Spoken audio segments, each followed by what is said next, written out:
Okay, இன்னைக்கு எந்த விஷயத்தை பற்றி பார்க்க போறோம் அப்படின்னா, இது ஒரு ரொம்ப பெரிய லென்த்தி வீடியோ. இது நாள் வரைக்கும் நீங்கள் அனுபவிக்காத, நினைத்து கூட பார்க்க முடியாத, கேட்டிராத மாபெரும் அறிவியல் ரீதியான விளக்கத்தை, ஒரு வாழ்க்கையை பற்றி நீங்கள் இதுவரை புரிந்து கொள்ள முடியாத, புரிந்து கொள்ளாத ஆன்மீகம் ரீதியான, ஆன்மீகம் கலந்த நீங்கள் அணுக்கொள்கையை பற்றி இன்று உங்களிடம் வெளிப்படையாக கூறலாம் என்று இருக்கிறேன். சமீபமாக நிறைய பேர் ஆன்மீகத்தை எப்படி நினைத்து கொண்டிருக்கிறார்கள் என்றால், ஆன்மீகம் என்றாலே ஒரு மூடத்தனம், ஆன்மீகம் என்றாலே ஒரு மூட நம்பிக்கை, ஆன்மீகம் என்றாலே ஒரு பிற்போக்குத்தனம். ஸோ மகாவிஷ்ணு என்பவர் மூடத்தனமாக பேசுகிறார், மூட நம்பிக்கையின் வாயிலாக பேசுகிறார். ஸோ மகாவிஷ்ணு பிற்போக்குத்தனமாக பேசுகிறார். அவருடைய பேச்சில் ஒரு தெளிவில்லை. அவர் பார்த்தீங்கன்னா கர்மாவை பற்றிலாம் பேசுகிறாரு, அவர் அறிவில்லாமல் பேசுகிறாரு.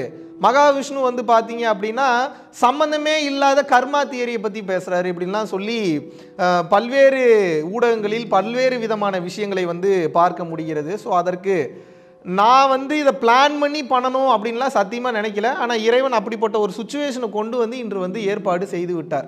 இன்று பேசக்கூடிய இந்த சப்ஜெக்ட் பார்த்தீங்க அப்படின்னா நிறைய பேர் சியூடோ சயின்ஸ் அப்படின்னு சொல்கிறாங்க. சியூடோ சயின்ஸ் அப்படின்னா என்னென்னா போலி அறிவியல்னு அர்த்தம், பொய்யானவர்னு அர்த்தம். ஆனால் ஆன்மீகம் என்பது சியூடோ சயின்ஸ் அல்ல, இது ஒரு குவாண்டம் சயின்ஸ். குவாண்டம் சயின்ஸ்னால் என்ன? இது அணுக்கொள்கையை பற்றியது, இது ஆட்டம்ஸை பற்றியது, இது புரோட்டான் எலக்ட்ரான் நியூட்ரானை தாண்டியதை பற்றியது, இது என்டாங்கிள்மெண்ட்டை பற்றியது, இதுக்கு இடையில ஒரு மிகப்பெரிய கனெக்ஷன்ஸ் இருக்குது, இது ஒரு ஆஸ்ட்ரல் ப்ரொஜெக்ஷனை பற்றியது என்று பல்வேறு விதமான விஷயங்களை வெளிப்படுத்தக்கூடிய விதமாக இன்று ஒரு அற்புதமான காணொளி நமக்கு கிடைத்திருக்கிறது. இந்த காணொளியை பற்றி தெளிவாக நான் பேசலாம் என்று இருக்கிறேன். அதாவது இப்போது IIT Mandi, Indian Institute of Technology, ஒரு ஆகச்சிறந்த ஒரு யூனிவர்சிட்டி, எல்லாருமே அங்கே போய் படிக்கணும்னு ஆசைப்படுவாங்க. அதனுடைய மண்டி அப்படின்னக்கூடிய பிரான்ச் என்ன பண்ணுறாங்க அப்படின்னா, ஃபஸ்ட் இயர் பிடெக் ஸ்டூடெண்ட்ஸுக்கு ஒரு பாடம் கொண்டு வராங்க. என்ன பாடம் அப்படின்னா, introduction to consciousness and wellbeing. அப்படின்னா என்ன? கான்சியஸ்னா உணர்வு நிலை, வெல்பீயிங்னா நலமான வாழ்வு. நலமான வாழ்க்கைக்கும் உணர்வு நிலை ரீதியான விஷயத்திற்கும் உண்டான முதல் பகுதி நாங்கள் இன்ட்ரோடக்ஷன் கொடுக்குறோம்.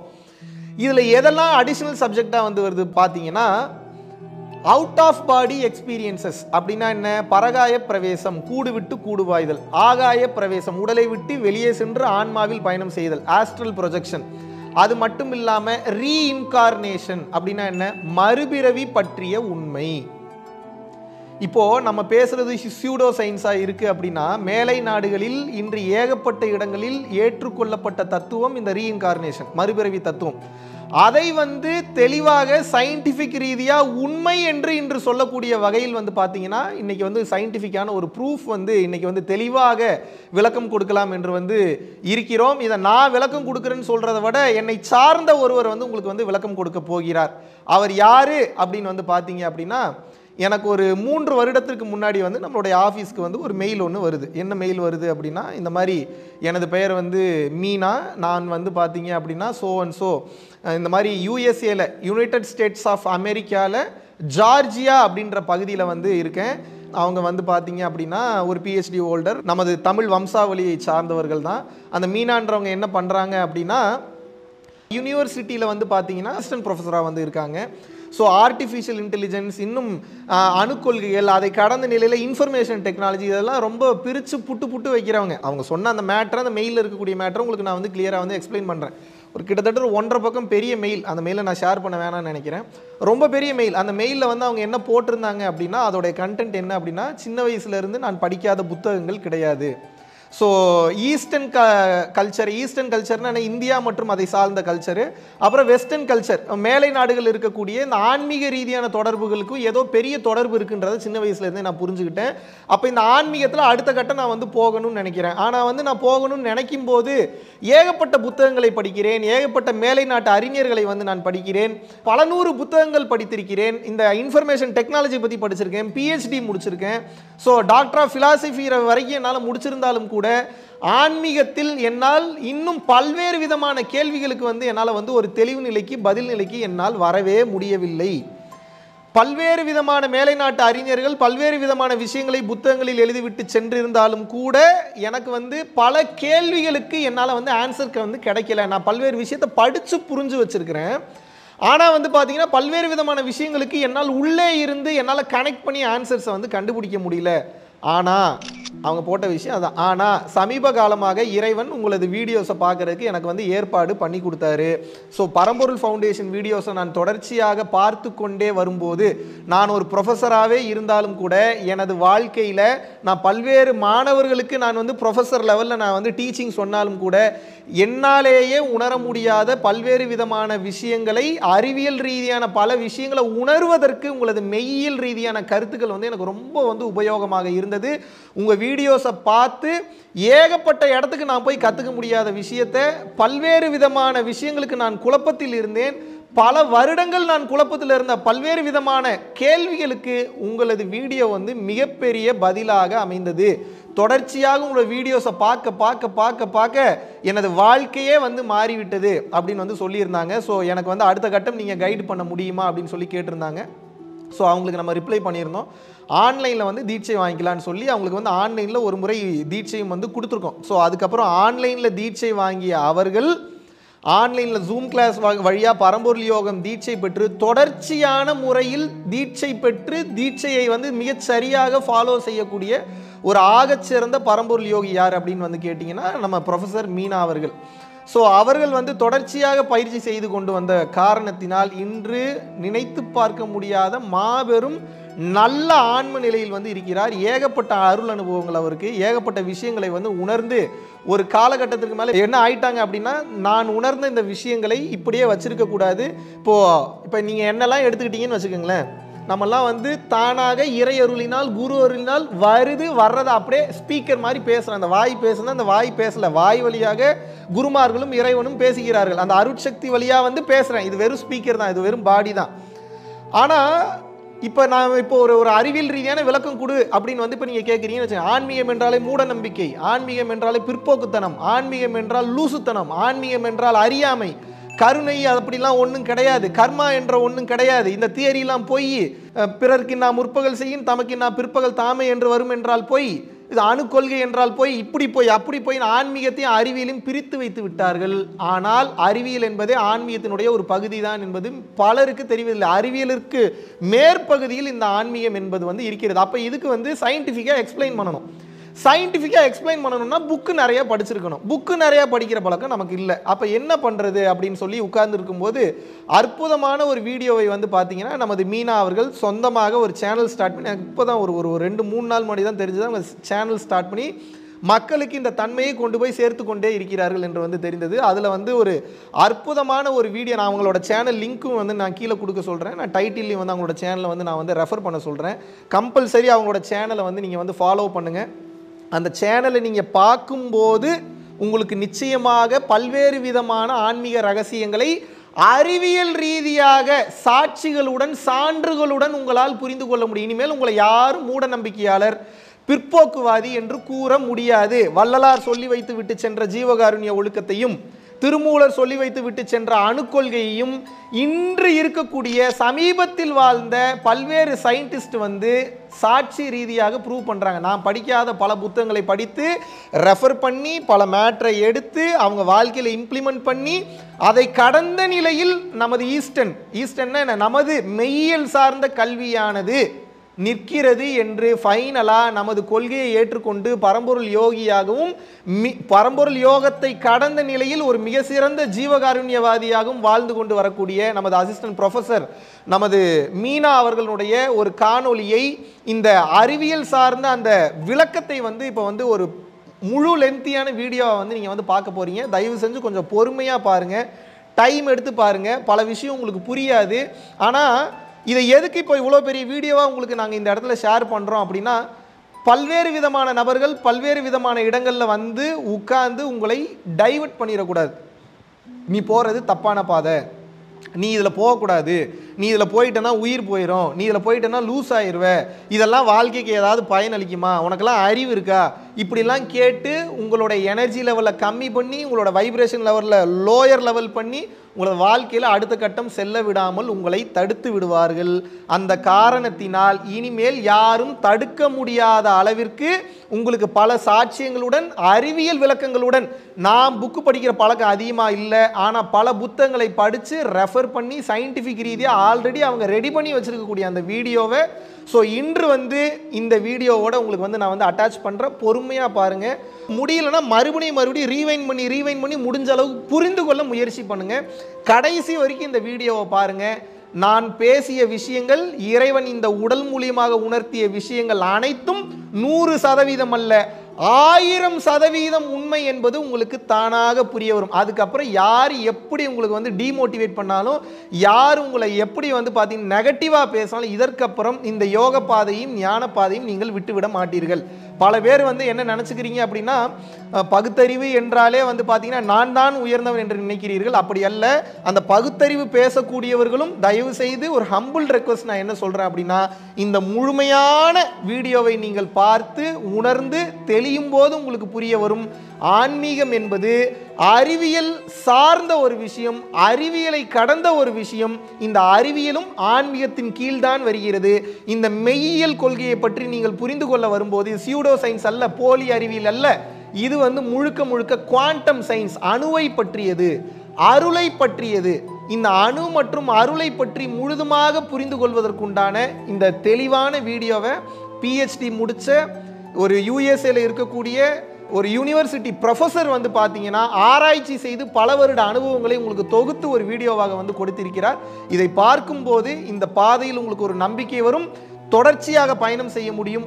ஒவ்வொருவரும் மிக உயர்ந்த நிலையான பிறவியில்லா பெருவாழ்வை அடைய முடியும் என்பதற்குண்டான ஒரு மாபெரும் எடுத்துக்காட்டு, ஒரு மாபெரும் சான்று தான் இந்த வீடியோ. பாருங்க, உங்களுக்கே புரியும். Welcome to scientific spirituality with love and light. பிரம்ம ரகசியம் அப்படின்னு சொல்லி கேள்விப்பட்டிருப்பீங்க. என்னை பொறுத்த வரைக்கும் உண்மையான பிரம்ம ரகசியம்ன்றது குவாண்டம் சயின்ஸ் தான். ஸோ குவாண்டம் சயின்ஸ் கான்செப்டை புரிஞ்சுக்கிட்டா பிரபஞ்சத்தோட பல ரகசியங்களை மெட்டாபிசிக்கல் லெவல்ல நம்மளால புரிஞ்சுக்க முடியும். ஆனா இந்த குவாண்டம் சயின்ஸ்ன்றது பெரிய பெரிய தியரிட்டிக்கல் சயின்டிஸ்டுக்கே ஒரு புரியாத புதிர். ஏன்னா அது இந்த டென்சிட்டி, இந்த கரண்ட் கான்சியஸ்னஸ்க்குரிய சயின்ஸே கிடையாது. இது அடுத்த லெவல்ல இருக்க சயின்ஸ். ஸோ அப்படிப்பட்ட அந்த காம்ப்ளெக்ஸான குவாண்டம் சயின்ஸ் கான்செப்ட்ஸை எல்லாருக்கும் புரியுற மாதிரி சொல்லி அது மூலமா பிரபஞ்சத்தோட ரகசியங்களை கொஞ்சம் எக்ஸ்ப்ளோர் பண்றதுதான் இந்த வீடியோவோட நோக்கம். ஒரே வீடியோல மொத்த பிரபஞ்ச ரகசியத்தையும் சொல்லிட முடியுமா அப்படின்னா, இது ஒரு பெரிய கடலை ஒரு சின்ன குப்பிக்குள்ள அடைக்கிற முயற்சி தான். ரொம்ப காம்ப்ளெக்ஸான விஷயம்.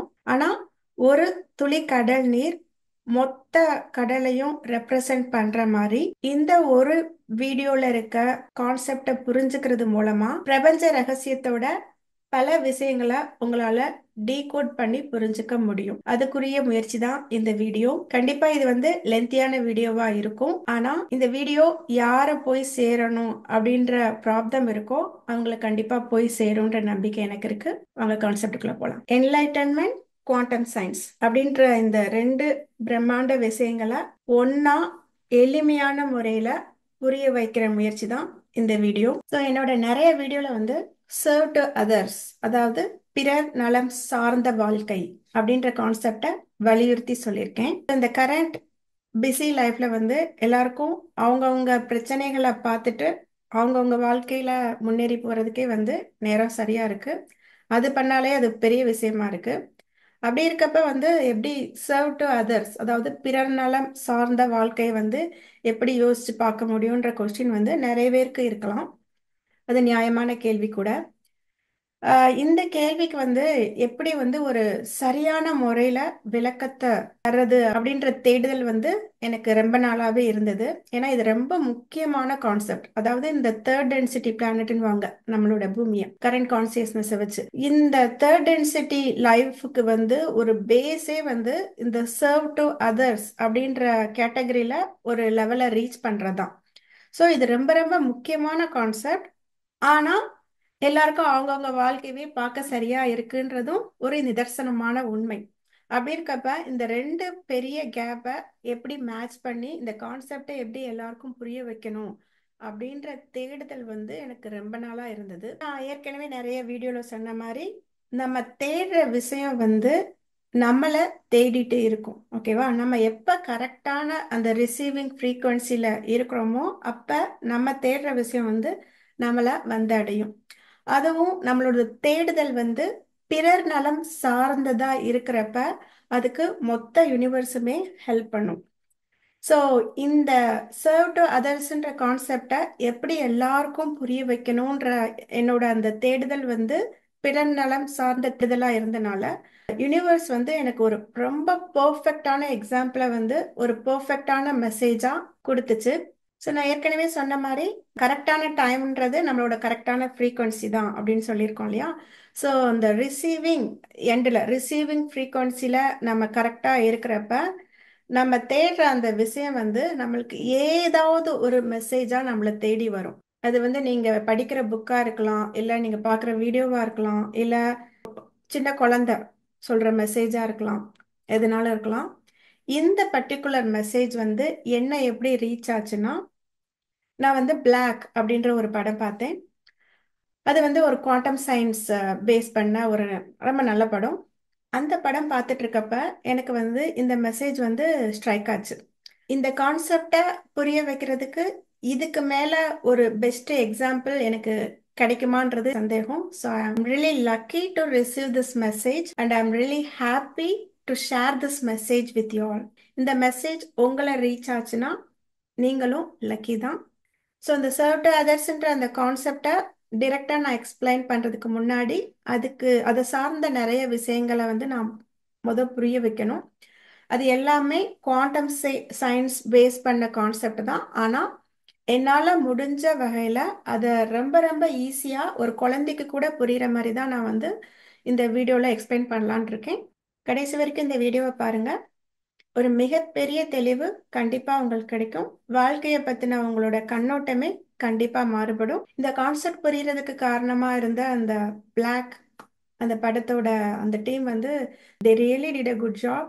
ஏன்னா இது ரொம்ப காம்ப்ளெக்ஸான கான்செப்ட். ஆனால் அதை வந்து இந்த அளவு சுவாரஸ்யமா ஒரு படமா எடுக்கிறது அவ்வளோ ஈஸியான விஷயம் கிடையாது. So hats off to the team. நம்மளோட என்லைட்டன்மெண்ட்க்கு ஹெல்ப் பண்றதுக்கு ஆக்சுவலா நிறைய படங்கள் இருக்கு.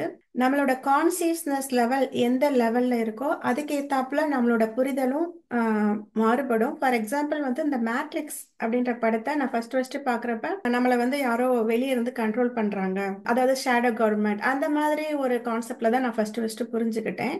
அதே வந்து நான் கொஞ்சம் என்னோட கான்சியஸ்னஸ் லெவல் வேற லெவலுக்கு போன பிறகு நான் அதை திருப்பி பாக்குறப்ப அந்த மேட்ரிக்ஸ்ன்றது வேற எதுவும் கிடையாது, நம்மளோட மைண்டு தான் வந்து நம்மளை சிறைப்படுத்தி இருக்கு அப்படின்ற புரிதலை வந்து நான் அடுத்தடுத்து தெரிஞ்சுக்கிட்டேன். அதே மாதிரி இன்டர்ஸ்டெல்லார் படம் பார்க்குறப்ப ஃபர்ஸ்ட் பார்க்குறப்ப இந்த டைம் டிஃப்ரென்ஸ், டைம்ன்றது இல்யூஷன் அப்படின்ற அளவுக்கு தான் என்னால் புரிஞ்சுக்க முடிஞ்சது. திருப்பி பார்க்குறப்ப நம்ம இருக்கிறது ஸ்பேஸ் டைம், இந்த டைம் ஸ்பேஸ் அப்படின்றது, அதாவது டைம்ன்றது ஃபோர்த் டைமென்ஷன், அந்த டைம் ஸ்பேஸ் கான்செப்ட்ன்றது வேற, அந்த ரியாலிட்டி வேற அப்படின்றத நான் ரெண்டாவது தடவை பார்க்குறப்ப எனக்கு வந்து அந்த புரிதல் கிடைச்சது. ஸோ இப்போ வந்து தமிழ் படங்களே வந்து நிறைய என்லைட்டன்மெண்ட்க்குரிய விஷயங்கள் இருக்கு. அதை நம்ம அந்த கண்ணோட்டத்தோட பார்க்குறப்ப மட்டும்தான் நம்மளுக்கு அது புரிய வரும். ஃபார் எக்ஸாம்பிள் பார்த்தீங்கன்னா அந்த மாநாடு படத்தில் டைம் சைக்கிள் அப்படின்ற அந்த கான்செப்டை சொல்லியிருப்பாங்க.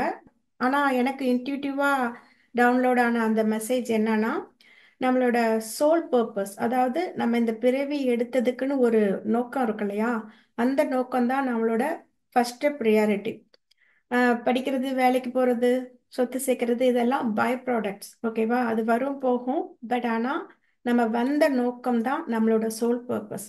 அந்த சோல் பர்பஸை மீட் பண்ணாத வரைக்கும் நம்ம திருப்பி திருப்பி பிறந்து பிறந்து இறந்து இறந்து அந்த சைக்கிள்குள்ளே மாட்டிட்டு தான் இருப்போம். ஸோ நம்ம சோல் பர்பஸ் என்ன, அதுக்கு நம்ம என்ன பண்ணணும் அப்படின்ற அந்த புரிதல் வர்றப்பதான் நம்மளோட உண்மையான அந்த லைஃபை ஸ்டார்ட் ஆகுது. அந்த புரிதல் வந்து கிடைச்சது. அதே மாதிரி இந்த பிளாக்ன்ற படத்துல வந்து நிறைய குவாண்டம் கான்செப்ட்ஸ் வந்து எனக்கு கிளியர் ஆச்சு. நான் வந்து physics and then computer science, அப்புறம் இப்போ பிரைன் சிக்னல் அதில் ஒர்க் பண்ணிட்டு இருக்கேன். ஸோ நான் குவாண்டம் பிசிக்ஸ் கோர்ஸ்ல படிச்சதை விட டோலா கென்னர்ஸ் புக்ல தான் வந்து நிறைய குவாண்டம் சயின்ஸ் கத்துக்கிட்டேன். ஸோ குவாண்டம் சயின்ஸ் பத்தி நான் கான்செப்சுவலா புரிஞ்சுக்கிட்ட விஷயங்களை நல்லா இன்னும் ஸ்ட்ராங்கா புரிய வைக்கிறதுக்கு வந்து எனக்கு இந்த பிளாக்ன்ற படம் ரொம்ப உதவியா இருந்தது. ஸோ நீங்களும் இந்த வீடியோ பார்த்த பிறகு உங்களுக்கு ஒரு சில குவாண்டம் கான்செப்ட் ஈஸியா புரிய வரும். அந்த புரிதலோட நீங்க திருப்பி அந்த படத்தை பார்த்தீங்கன்னா உங்களுக்கு இன்னும் நிறைய விஷயங்கள் புரிய வரும். ஸோ நான் குவாண்டம் சயின்ஸை பற்றி பேசுகிறேன் அப்படின்னோடனே நீங்கள் ரொம்ப சயின்டிஃபிக்காக போவேன் அப்படின்னு நினைக்க வேணாம். எல்லாத்தையும் வந்து ஈஸி எக்ஸாம்பிளை வச்சு தான் சொல்ல போகிறேன். ஸோ ஸ்பிரிச்சுவாலிட்டி அப்படின்னோடனே பொதுவாக எல்லாரும் சூடோ சயின்ஸ் அப்படின்ற கண்ணோட்டத்தோட பார்ப்பாங்க. ஆக்சுவலாக ஸ்பிரிச்சுவாலிட்டின்றது அட்வான்ஸ்ட் குவாண்டம் சயின்ஸ். நாம இப்போ இருக்கிறது வந்து லிமிட்டட் சயின்ஸ்னு சொல்லலாம். நம்ம இன்னும் அந்த குவாண்டம் சயின்ஸுக்கு உள்ளே போகல. ஓகேவா? இன்னும் ஒரு 10 or 50 இயர்ஸ்ல வந்து நம்ம வந்து infant stage of quantum science 1990லேயே குவாண்டம் சயின்ஸ் கான்செப்ட் வந்து ஸ்டார்ட் ஆயிடுச்சு. பட் இன்னும் நம்ம ப்ராக்ரஸ் ஆகவே இல்லை. அப்படியே ப்ராக்ரஸ் ஆனாலும் அதை குவாண்டம் மெக்கானிக்ஸ் குவாண்டம் கம்ப்யூட்டிங்னு டெக்னாலஜியாக தான் கொண்டு போயிட்டு இருக்கோம். ஸோ இந்த தியரிட்டிக்கல் கான்செப்ட் அப்படின்ற லெவலில் தான் வந்து நம்மளோட ப்ராக்ரஸ் இன்னும் குவாண்டம் சயின்ஸில் இருக்குது. ஸோ இன்னும் ஒரு 10 or 50 இயர்ஸில் வந்து நம்ம வந்து ஒரு இன்ஃபேண்ட் ஸ்டேஜ் ஆஃப் குவாண்டம் சயின்ஸை வந்து ரீச் ஆகும். ஓகேவா? அதுக்கப்புறம் அந்த புரிதல் மேம்பட்டு அட்வான்ஸ்ட் குவாண்டம் சயின்ஸ் போய் அந்த அட்வான்ஸ்டு குவாண்டம் சயின்ஸோட எக்ஸ்ட்ரீம் ஸ்டேஜ் முடியிறப்ப தான் அங்கே தான் ஸ்பிரிச்சுவாலிட்டி ஸ்டார்ட் ஆகும். ஸோ ஸ்பிரிச்சுவாலிட்டின்றது சூடோ சயின்ஸ் கிடையாது. ஸ்பிரிச்சுவாலிட்டின்றது அட்வான்ஸ்ட் குவாண்டம் சயின்ஸ். நம்ம இருக்கிறது தேர்ட் டென்சிட்டிக்குரிய கான்சியஸ்னஸ். குவாண்டம் சயின்ஸ்ன்றது ஃபோர்த் டென்சிட்டி கான்சியஸ்னஸ்க்குரிய சயின்ஸ். ஸோ நம்மளோட அந்த கலெக்டிவ் கான்சியஸ்னஸ் வந்து எப்போ எல்லா மக்களுக்கும் என்ஹான்ஸ் ஆகுதோ அப்பதான் இந்த கலெக்டிவ் கான்சியஸ்னஸ் என்ஹான்ஸ் ஆகி இந்த குவாண்டம் சயின்ஸுன்றதும் ஸ்பிரிச்சுவாலிட்டின்றது ஒன்று அப்படின்ற புரிதல் வந்து எல்லாருக்கும் தெரிய வரும். ஸோ நம்மளோட அந்த கரண்ட் சயின்ஸ் பார்த்தீங்கன்னா வந்து மோஸ்ட்லி டெக்னாலஜி அதை பேஸ் பண்ணி தான் வந்து போயிட்டு இருக்கு. ஸோ இந்த டெக்னாலஜி ரிலீஜன் அப்படின்ற இந்த கண்ட்ரோல்டு ரெஸ்ட்ரிக்டட் சிஸ்டத்தோட நம்ம ப்ராக்ரஸ் ஆகிறப்ப இந்த கரண்ட் லிமிட்டட் கான்சியஸ்னஸ்ல இருந்து இந்த ஸ்பிரிச்சுவாலிட்டின்ற அட்வான்ஸ்டு குவாண்டம் சயின்ஸை ரீச் பண்ணுறதுக்கு அட்லீஸ்ட் ஒரு thousands of years ஆகுது ஆகும். எப்போ வந்து நம்ம ஓப்பன் மைண்டோட எக்ஸ்ப்ளோர் பண்ணுறோமோ கான்சியஸ்னஸ் அப்படின்ற ஒரு விஷயத்த ஓப்பன் மைண்டோட எக்ஸ்ப்ளோர் பண்ணுறோமோ அப்போ வந்து இந்த ஸ்பேன் இருக்கு இல்லையா, thousands of yearsன்ற ஸ்பேனை வந்து குயிக்காக ரீச் ஆக முடியும். ஓப்பன் மைண்டோட எல்லா விஷயத்தையும் பார்க்குறப்ப நம்மளோட கரண்ட் லிமிட்டட் சயின்ஸ்லேருந்து ஸ்பிரிச்சுவாலிட்டியை ரீச் பண்ணுறதுக்கு it will take hundreds of years comparatively. ஓகேவா? ஸோ ரொம்ப முக்கியமான விஷயம் ஓப்பன் மைண்ட். எல்லாத்தையும் ஓப்பன் மைண்டோட எக்ஸ்ப்ளோர் பண்ணுறப்ப நம்மளோட டெவலப்மெண்ட்டும் கான்சியஸ்னஸ் டெவலப்மெண்ட் மட்டும் கிடையாது, சயின்ஸ் டெவலப்மெண்ட்டும் எக்ஸ்பெனன்ஷியலாக இருக்கும்.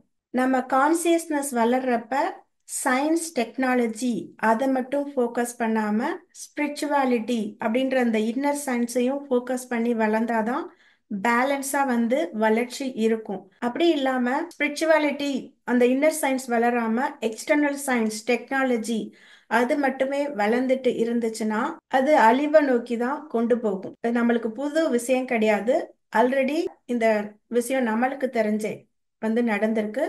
ஸோ அட்லாண்டிஸ் நாகரிகம் லுமேரியன் நாகரிகம் இந்த ரெண்டு நாகரிகமும் நம்மளை விட அட்வான்ஸ்ட் கான்சியஸ்னஸ் லெவல்லையும் சரி சயின்ஸ்லையும் சரி டெக்னாலஜிலையும் சரி நம்மளை விட அட்வான்ஸ்டாக இருந்தது தான் இந்த அட்லாண்டிஸ் நாகரிகமும் குமரி கண்டம் அப்படின்னு சொல்ற அந்த லுமேரியன் நாகரிகமும். அந்த காலகட்டத்தில் வந்து ஒரு சில அந்த நெகட்டிவ் பொலாரிட்டி அந்த விஷயங்கள்னால இன்னர் சயின்ஸ் தடைப்பட்டு எக்ஸ்டர்னல் அவுட்டர் சயின்ஸ் அதாவது டெக்னாலஜி மட்டும் வளர்ந்தப்ப அந்த நேரத்தில் ஒரு இம்பேலன்ஸ் கிரியேட் ஆச்சு. அந்த இம்பேலன்ஸ்னால அந்த மொத்த சிவிலைசேஷனுமே அழிஞ்சு போச்சு. ஓகேவா? அதுக்குரிய தடயங்கள் நிறைய இடத்துல இருக்கு. எல்லா கல்ச்சர்லயும் வந்து இந்த பேரழிவு அப்படின்ற கான்செப்ட் ஈவன் கிறிஸ்டியானிட்டியா இருக்கட்டும் எல்லா கல்ச்சர்லயும் வந்து இந்த பேரழிவை பத்தி சொல்லியிருப்பாங்க. ஸோ அப்படி எல்லா கல்ச்சரும் ரெப்ரசன்ட் பண்ற அந்த பேரழிவு வந்து இந்த அட்லாண்டிஸ் இந்த நாகரிகத்தோட பேரழிவு தான். அதுக்குரிய சான்றுகள் வந்து நிறைய இடத்துல இருக்கு, நீங்க தேடினீங்கன்னா கிடைக்கும். அட்லாண்டிஸ் இருந்த இடம் வந்து இந்த யூஎஸ் இந்த பெர்முடா ட்ரையாங்கிள் இந்த அட்லாண்டிக் ஓசன் இருக்கு இல்லையா, அங்கதான் வந்து அட்லாண்டிக்கோட பிசிக்கல் லொகேஷன் இருந்தது. நம்மளுக்கே தெரியும் குமரி கண்டத்தோட லொகேஷன் இந்தியாவுக்கு சவுத்துல வந்து குமரி கண்டம் இருந்தது. ஸோ இந்த ரெண்டு பேரழிவுகளும் நடந்ததுக்கு முக்கியமான காரணம் வந்து இந்த கான்சியஸ்னஸ் இம்பேலன்ஸ் தான். அதாவது இன்னர் சயின்ஸுக்கும் எக்ஸ்டர்னல் சயின்ஸ் அண்ட் டெக்னாலஜிக்கும் நடந்த அந்த இம்பேலன்ஸ் தான். ஸோ அந்த ஹிஸ்டரி திருப்பி ரிப்பீட் ஆகாம இருக்கணும் அப்படின்னா அதுக்கு நம்ம பண்ண வேண்டிய ஒரே விஷயம் எக்ஸ்டர்னல் சயின்ஸ்ல மட்டும் ஃபோக்கஸ் பண்ணாம பேரலா நம்மளோட இன்னர் கான்சியஸ்னஸ்லையும் நம்ம வளர்ந்துட்டு வரணும்.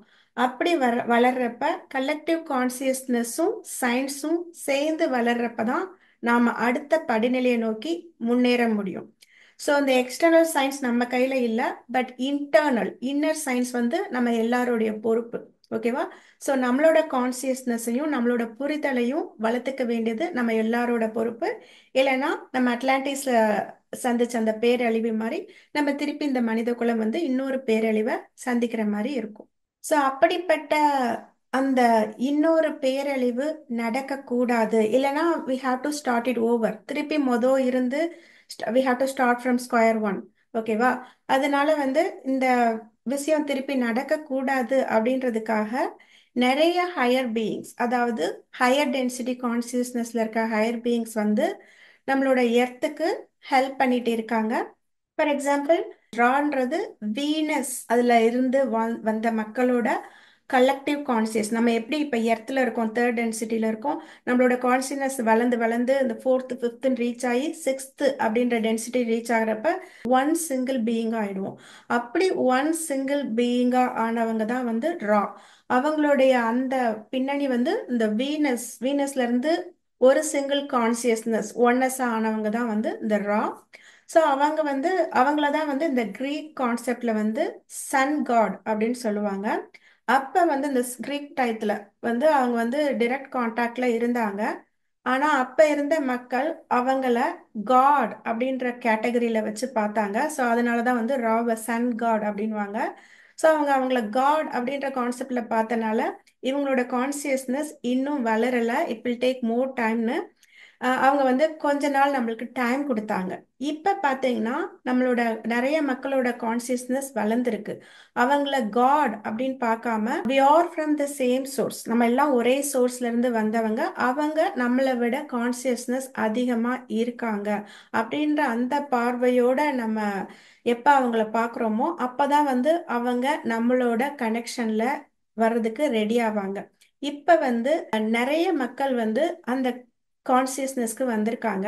ஸோ அப்படி இருந்த ஒரு செட் ஆஃப் சயின்டிஸ்ட், அதாவது ஒரு சைக்காலஜி சயின்டிஸ்ட், அவங்களோட குரூப்பை ரா வந்து ரீச் பண்ணி அந்த ஷேர் பண்ண விஷயங்கள் வந்து அதோட தொகுப்பு தான் லா ஆஃப் ஒன். ஸோ நான் வந்து அந்த ஸ்பிரிச்சுவல் சீக்கர்ஸோட பைபிள் அப்படின்னு நான் சொல்லுவேன். ஏன்னா அதில் அவ்வளோ ஞான ரகசியங்கள் வந்து பொதிஞ்சிருக்கு. ஸோ ரா மட்டும் கிடையாது, பிலீடியன்ஸ் அண்ட் தென் மெட்டாட்ரான்ஸ் அண்ட் தென் 2000க்கு முன்னாடி டொலார் கேனன்ஸ்ன்ற ஒரு சைக்காலஜிஸ்ட் அவங்க பண்ண அந்த ரிசர்ச் ஒர்க் அண்ட் தென் பெசார்னு இந்த மாதிரி நிறைய ஹையர் பீயிங்ஸ் சேனலிங் சோர்சஸ் வந்து கொட்டி கிடக்குது. நீங்க வந்து ஓப்பன் மைண்டோட எக்ஸ்ப்ளோர் பண்றப்பதான் அது வந்து உங்களை வந்து ரீச் ஆகும். ஸோ ஒரு ஜிஸ்ட் மட்டும் சொல்றேன், இது ஏன்னா உங்களுக்கு நம்ப கஷ்டமா இருக்கு அப்படின்னா அதுக்கு ஒரே ஒரு ஜிஸ்ட் மட்டும் சொல்றேன். இந்த ஹையர் பீயிங்ஸோட ஃப்ரீக்வன்சி வந்து ரொம்ப ஜாஸ்தியா இருக்கும். நம்மளோட ஃப்ரீக்வன்சி வந்து இந்த தேர்ட் டென்சிட்டி லெவல்ல தான் இருக்கும். ஸோ நம்மளோட பிரைன், இந்த நம்ம பார்க்கக்கூடிய விஷயங்கள், கேட்கக்கூடிய விஷயங்கள் எல்லாமே வந்து இந்த ஃப்ரீக்வன்சிக்கு உட்பட்டு தான் இருக்கும். நம்மளோட பிரெயினால ஒரு சில விஷயங்கள் மட்டும் தான் ப்ராசஸ் பண்ண முடியும், அதுக்கு உட்பட்டு தான் இருக்கும். ஸோ அவங்களோட ஃப்ரீக்வன்சி லெவலே வேற. ஸோ அவங்களால டிரெக்டா நம்ம பேசுற மாதிரி பேச முடியாது. ஸோ நம்மளோட பிரெயின் வந்து ஃப்ரீக்வன்சி இன்க்ரீஸ் ஆகிறப்ப, அதாவது 40 ஹெர்ட்ஸுக்கு மேல 40 to 180 அந்த ஹெர்ட்ஸ் லெவல் இன்க்ரீஸ் ஆகிறப்ப நம்ம நார்மலா பீட்டா லெவல்ல தான் இருப்போம். பிரெயின் லெவல் ஃப்ரீக்வன்சி வந்து காமால ரீச் ஆகிறப்ப, அவ்வளவு சீக்கிரமா காமால ரீச் ஆக முடியாது. இந்த காமா பவர் நம்மளோட பிரெயின்ல ஹையரா இருக்கிறப்ப மட்டும்தான் அவங்களால நம்மளோட ஃப்ரீக்வன்சியோட கனெக்ட் பண்ண முடியும். ஏன்னா அதுதான் வந்து அவங்களோட அட்லீஸ்ட் கனெக்ஷன் பாயிண்டா இருக்கும். ஓகேவா? ஸோ யாரால அந்த மாதிரி காமா ஃப்ரீக்வன்சி லெவலுக்கு போக முடியுதோ அவங்களோட பிரெயினை ஒரு டூலா யூஸ் பண்ணி இந்த ஹையர் பீயிங்ஸ் வந்து நம்மளுக்கு மெசேஜை ஷேர் பண்ணுவாங்க. அப்படி ஷேர் பண்ற விஷயங்கள் தான் இந்த சேனலிங் மெசேஜஸ். ஸோ இப்ப இருக்கிற இந்த கலெக்டிவ் கான்சியஸ்ல நிறைய அஹ், மக்கள் வந்து அவங்களோட கான்சியஸ்னஸ் என்ஹான்ஸ்மெண்ட் மூலம் மெடிடேஷன் மூலமா அவங்களோட பிரெயின் ஃப்ரீக்வன்சியை காமா லெவலுக்கு கொண்டு போய் இந்த ஹையர் பீயிங்ஸோட கனெக்ட் பண்ணி மெசேஜை ரிசீவ் பண்ண முடியுது. நீங்க ஓப்பன் மைண்டோட அதை பார்த்தீங்கன்னா மட்டும்தான் உங்களுக்கு அந்த மெசேஜ், அவங்க ரிசீவ் பண்ண மெசேஜ் உங்களை வந்து சேரும். ஓகேவா? அப்படி கலெக்ட் பண்ண அந்த அண்டர்ஸ்டாண்டிங்ல தான் வந்து என்னோட கான்சியஸ்னஸ் இன்க்ரீஸ் ஆச்சு. ஸோ அதுலேயும் ரொம்ப முக்கியமா பார்த்தீங்கன்னா டொலார் கேனர்ஸ், அவங்கள வந்து நான் என்னோட டீச்சர் அப்படின்னு சொல்லலாம். ஏன்னா ஒரு கடந்த என்னோட ஸ்பிரிச்சுவல் அவேக்கனிங் ஸ்டார்ட் ஆகி ஒரு 2-3 இயர்ஸ் வந்து நான் வந்து டொலார் கேனர்ஸ் தான் வந்து எனக்கு டீச்சராக இருந்தாங்க. அவங்களோட புக்ஸ் தான் வந்து எனக்கு நிறைய கைடன்ஸாக இருந்தது. நான் ஏற்கனவே சொன்ன மாதிரி நான் என்னோட குவாண்டம் ஃபிசிக்ஸ் கோர்ஸில் கற்றுக்கிட்ட குவாண்டம் கான்செப்ட்ஸை விட இவங்களோட புக்கில் கற்றுக்கிட்ட விஷயங்கள் தான் வந்து ரொம்ப ரொம்ப ஜாஸ்தி. ஸோ இவங்க வந்து ஒரு சைக்காலஜிஸ்ட், ஒரு யூஎஸ் ஆர்மி நேவி ஆஃபீஸரோட ஒய்ஃபு, சைக்காலஜிஸ்ட். ஒரு 1980க்கு அப்புறம் வந்து அவங்க வந்து என்ன பண்ணாங்கன்னா அவங்களோட ஹிப்னாட்டிக் தெரப்பியில் வந்து ஒரு அடுத்த லெவலில் ரீச் ஆனாங்க. அதாவது பாஸ் லைஃப் ரெக்ரஷன். அதுக்கு வந்து அவங்க ஸ்பெஷலாக யூஸ் பண்ண டெக்னிக் வந்து QHHT, குவாண்டம் ஹிப்னாட்டிக் தெரப்பி. அது மூலமா வந்து அவங்க கிட்ட வர பேஷண்ட்ஸோட சோல், அதாவது ஓவர் சோலை வந்து ரீச் பண்ணி அது மூலமா அவங்களுக்கு சொல்யூஷன். ஃபார் எக்ஸாம்பிள், அவங்க கிட்ட வர பேஷண்ட்ஸ்ல ஏதாவது ஒரு பிசிக்கலா அவங்களுக்கு யாருக்காவது ப்ராப்ளம் இருக்குன்னா அதுக்குரிய சொல்யூஷனை அவங்க சோல் ஹிப்னாட்டிக் போய், நம்ம நார்மலா 5 வயசுக்கு போ 1 வயசுக்கு போ அப்படின்றாங்களா, அந்த மாதிரி அவங்க போனப்ப வந்து அந்த 1 வயசுக்கு அப்புறம் அவங்களால அடுத்தடுத்த லெவல், அதுக்கு முன்னாடி போய் அவங்க சப்கான்சியஸ் மைண்ட்ல போய் சோல்கிட்ட இருந்து டேட்டாவை வந்து அவங்களால ஃபெச் பண்ண முடிஞ்சது. அப்படி பண்றப்ப வந்து அவங்க இப்போ நம்மளுக்கு இப்போ ஏதாவது ப்ராப்ளம் இருக்குன்னா அது mostly it will be related to our previous reincarnation இல்லையா? அந்த மாதிரி இருக்கிறப்ப அவங்களுக்கு முன்பிறவியில நடந்த எந்த விஷயத்தினால இப்போ கரண்டா அவங்களுக்கு இந்த பிரச்சனை போயிட்டு இருக்கு அப்படின்றத அவங்க வந்து அவங்க ஆன்மா கிட்டேயே சப்கான்சியஸ் லெவல்ல போய் கேட்டு அது மூலமா அவங்களோட அந்த பிரச்சனையை வந்து சால்வ் பண்ணாங்க. அது பேர் வந்து பாஸ்ட் லைஃப் ரெக்ரஷன் தெரப்பி அப்படின்றது. இப்பயுமே நிறைய பேர் வந்து பாஸ்ட் லைஃப் ரெக்ரஷன் தெரப்பி பண்றாங்க.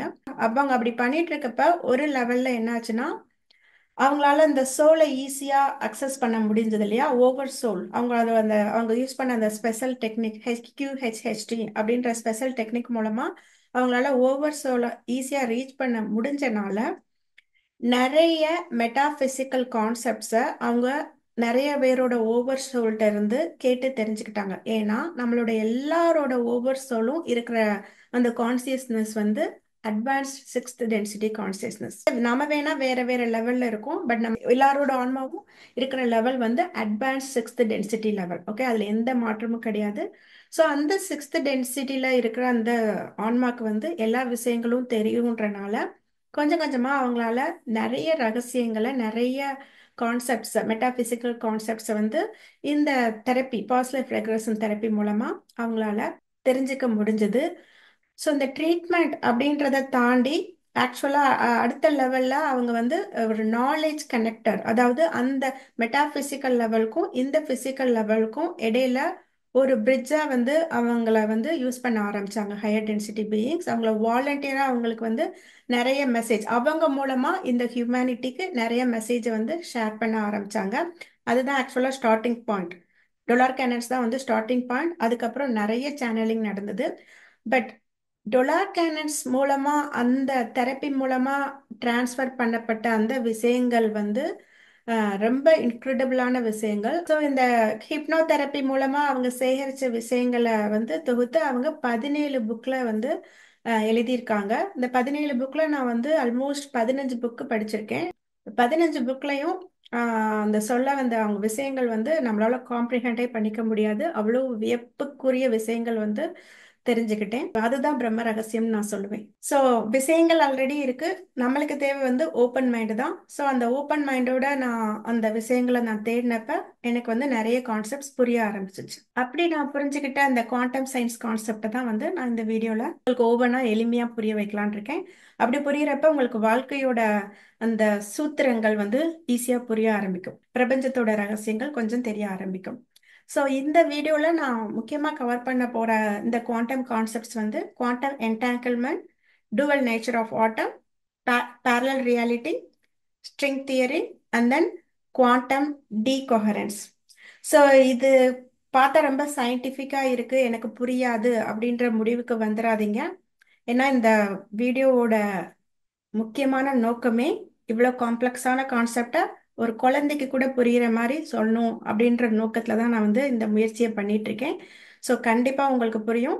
அந்த பேரை வேணா விட்டுருங்க, கான்செப்டை புரிஞ்சுக்கோங்க. இந்த கான்செப்டை புரிஞ்சுக்கிறது மூலமா உங்களால் பிரபஞ்ச ரகசியத்தை புரிஞ்சுக்க முடியும். ஸோ சயின்டிஃபிக்காக சொல்லி அதன் மூலமா ஸ்பிரிச்சுவாலிட்டி கான்செப்ட்ஸை கனெக்ட் பண்ணுறதோ, இல்லை ஸ்பிரிச்சுவாலிட்டி சொல்லி அதுக்கு பிஹைண்டா சயின்ஸ் கான்செப்டை கனெக்ட் பண்ணுறதோ, வாட் எவர் இட் இஸ், இந்த சேனலோட நோக்கமும் ஸ்பிரிச்சுவாலிட்டின்றது சூடோ சயின்ஸ் கிடையாது, அட்வான்ஸ்டு சயின்ஸ் அப்படின்னு சொல்றது தான் இந்த சேனலோட நோக்கமும். என்னை பொறுத்த வரைக்கும் என்லைட்டன்மெண்ட்றது நம்மளோட பிறப்புரிமை. ஓகேவா? ஸோ நம்மளோட கான்சியஸ்னஸ் லெவலை என்ஹான்ஸ் பண்ணுறது, இந்த விஷயங்களை புரிஞ்சுக்கிட்ட வாழ்க்கையை புரியுற அந்த பக்குவத்தை மாத்துறது அப்படின்றது நம்மளோட எல்லாரோடைய கடமை மற்றும் உரிமை. ஸோ அதனாலதான் மெனக்கெடுத்து என்னோட வேலைகளுக்கு இடையில இந்த விஷயங்களை வந்து எல்லாருக்கும் புரிய வைக்கணும் அப்படின்ற இந்த வீடியோ எல்லாம் போட்டுட்டு இருக்கேன். ஸோ சயின்ஸ் ஸ்பிரிச்சுவாலிட்டி ரெண்டும் ஒண்ணுதான் அப்படின்றத பார்த்தோம். இப்போ வந்து ரெண்டுக்கும் இடையில என்ன வேறுபாடு இருக்கு அப்படின்னு பார்க்கலாம். குவாண்டம் சயின்ஸ் அப்படின்றத நம்ம மைக்ரோ காசம் சொல்லலாம், ஸ்பிரிச்சுவாலிட்டியை வந்து மேக்ரோ காசம் சொல்லலாம். ஏன்னா குவாண்டம் சயின்ஸ்னால நம்மளோட கூட சொன்ன மாதிரி அது லிமிட்டெட் சயின்ஸ். நம்மளுக்கு இருக்க அந்த லிமிட்டெட் பிரெயினை வச்சு நம்மளால ஒரு சில விஷயங்கள் தான் ப்ரூவ் பண்ணி தெரிஞ்சுக்க முடியும். நம்மளால ரீச் பண்ணக்கூடிய விஷயம் என்னன்னா மேக்சிமம் ஆட்டம், எலக்ட்ரான் அந்த லெவல்ல தான் நம்மளால போக முடியும். இப்போதான் கொஞ்சம் உள்ள போய் ஸ்ட்ரிங் தியரி வரைக்கும் போயிருக்கோம். பட் இப்போ வரைக்கும் நம்மளால ப்ரூவ் பண்ணக்கூடிய விஷயங்கள் பார்த்தீங்கன்னா எலக்ட்ரான் வரைக்கும் தான் பண்ண முடியும். ஸோ குவாண்டம் சயின்ஸ் வந்து இந்த மைக்ரோ காசம்ல இருக்க அந்த ரகசியங்களை டீல் பண்ணுது. ஸ்பிரிச்சுவாலிட்டி வந்து மேக்ரோ காசம். ஓகேவா? நம்ம அண்டத்தில் உள்ளதே பிண்டத்தில் உள்ளது, ஆஸ் above so below அப்படின்னு சொல்லுவாங்க இல்லையா? ஸோ அந்த மாதிரி இந்த மைக்ரோ காசம் லெவல்ல ஆட்டம் எப்படி ரியாக்ட் பண்ணுது அப்படின்றத நம்ம தெரிஞ்சுக்கிட்டா அதை வச்சு யூனிவர்ஸ் எப்படி ரியாக்ட் பண்ணுறது அப்படின்றத நம்ம தெரிஞ்சுக்கலாம். ஏன்னா லா ஒன்று தான். ஒரு பர்டிகுலர் அந்த யூனிவர்ஸில் வந்து லா வந்து மைக்ரோ காசத்துக்கும் மேக்ரோ காசத்துக்கும் ஒன்று தான்.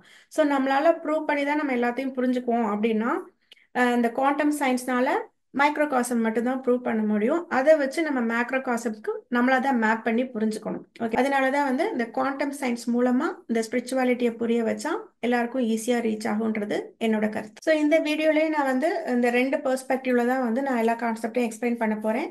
ஃபர்ஸ்ட் குவாண்டம் சயின்ஸ் லெவல்ல மைக்ரோ காசம் லெவல்ல ஃபோட்டான், அதாவது ஃபோட்டான் லெவல்ல தான் எல்லாத்தையும் ப்ரூவ் பண்ணியிருப்பாங்க குவாண்டம் சயின்ஸ்ல. ஸோ அந்த மாதிரி என்ன குவாண்டம் சயின்ஸ் லெவல்ல நம்மளோட பிரெயினால புரிஞ்சுக்கக்கூடிய விஷயங்கள், அண்டர்ஸ்டாண்ட் பண்ணி எக்ஸ்பெரிமெண்ட் பண்ணி புரிஞ்சுக்கிட்ட விஷயங்கள் என்ன அப்படின்றத குவாண்டம் சயின்ஸ்ல பார்த்துட்டு அதுக்கப்புறம் அதை வந்து அப்படியே ஸ்பிரிச்சுவாலிட்டியில என்ன கான்செப்ட்ஸ் இருக்கு, அதை எப்படி நம்ம மேப் பண்ணலாம் அப்படின்றது தான் வந்து இந்த வீடியோல பார்க்க போறோம். ஸோ இதை இன்னும் கொஞ்சம் ஈஸியா புரிய வைக்கணும்னா, சன்னோட அந்த பிரைட்னஸை தெரிஞ்சுக்கிறதுக்கு சன்னு கிட்ட போய் தான் அதை தெரிஞ்சுக்கணுன்ற அவசியம் இல்லை. அதுக்கு வந்து நம்மளுக்கு அது நம்மளோட ஃபிசிக்கல் லிமிட்டேஷன் அதை அலோவ் பண்ணவும் பண்ணாது. பட் சன்னோட பிரைட்னஸை கான்செப்டுவலாக புரிஞ்சுக்கணும்னா அதுக்கு ரொம்ப சிம்பிளாக சன்னோட ரிஃப்ளெக்ஷனை தண்ணியில் பார்த்தாலே தெரியும். சன்னோட அந்த பிரைட்னஸ் வந்து நம்மளால ஓரளவு கான்செப்டுவலாக புரிஞ்சுக்க முடியும். ஓகேவா? அதே மாதிரி குவாண்டம் சயின்ஸ் கான்செப்ட்ஸ் நம்மளால பார்த்து புரிஞ்சுக்க முடியும். ஸோ அதை பார்த்து புரிஞ்சுக்கிறது மூலமா மேக்ரோ காசம் லெவல்ல, அதாவது யூனிவர்ஸை பற்றி நம்மளால புரிஞ்சுக்க முடியும். இது எதுக்கு நான் பாரதியாரை பற்றி இதில் சொல்ல வரேன்னா, இந்த புரிதல் வந்து எனக்கு வந்து பாரதியாரோட என்லைட்டன்மெண்ட் ஸ்டோரி கேட்டப்ப எனக்கு புரிஞ்சது. பாரதியாரோட வந்து எல்லாரும் வந்து அவரோட பாடல்கள் மூலமாக தான் தெரியும். ஆனால் பாரதியாரோட இன்னொரு சைடு இருக்கு, அது வந்து அவரோட என்லைட்டன்மெண்ட் சைடு. ஸோ அரவிந்தர் மாதிரியே பாரதியார் வந்து பாண்டிச்சேரியில இருக்கிறப்ப அவருக்கு நடந்த ஒரு இன்சிடென்ட் வந்து அவரை வந்து ஞான விழிப்படைய வச்சது. ஸோ பாரதியார் வந்து பாண்டிச்சேரியில இருந்தப்ப ஒரு தெருவில் போயிட்டு இருக்கப்ப ஒரு ஹோம்லெஸ் பர்சனை பார்த்துருக்காரு. ஒரு சன்னியாசின்னு சொல்லலாம், இல்லை ஹோம்லெஸ் பர்சன் சொல்லலாம். அவரை பார்த்த உடனே பாரதியாருக்கு வந்து அவரை ஃபாலோ பண்ணிட்டு போகணும் அப்படின்ற உள்ளுணர்வு தோணியிருக்கு. ஸோ அவர் வந்து அப்படியே அவரை ஃபாலோ பண்ணிட்டு போறாரு. ஸோ பாரதியார் இப்படி ஃபாலோ பண்ணிட்டு வராருன்னு தெரிஞ்சோடனே அந்த ஹோம்லெஸ் பர்சன், அந்த துறவி வந்து என்ன பண்றாருன்னா, பாரதியாரை கூப்பிட்டு அவங்களுக்குள்ள பேச்சுவார்த்தையே நடக்கலாம். அவரை கூப்பிட்டு அவர் வந்து கிணத்தை காமிச்சிருக்காரு, கிணத்துல இருக்க தண்ணியை காமிச்சிருக்காரு, அப்புறம் சூரியனை காமிச்சிருக்காரு. இவ்வளவுதான் மொத்த மொத்த அந்த கம்யூனிகேஷனே. பேச்சே பேசல. அவர் சூரியனை காமிச்சிருக்காரு, கிணத்தை காமிச்சிருக்காரு, அப்புறம் போயிட்டாரு. இவ்வளவுதான், பேச்சுவார்த்தையே நடக்கலாம். பட் ஆனா அந்த இன்சிடென்ட் வந்து பாரதியாரை என்லைட்டன் பண்ண வச்சுச்சு.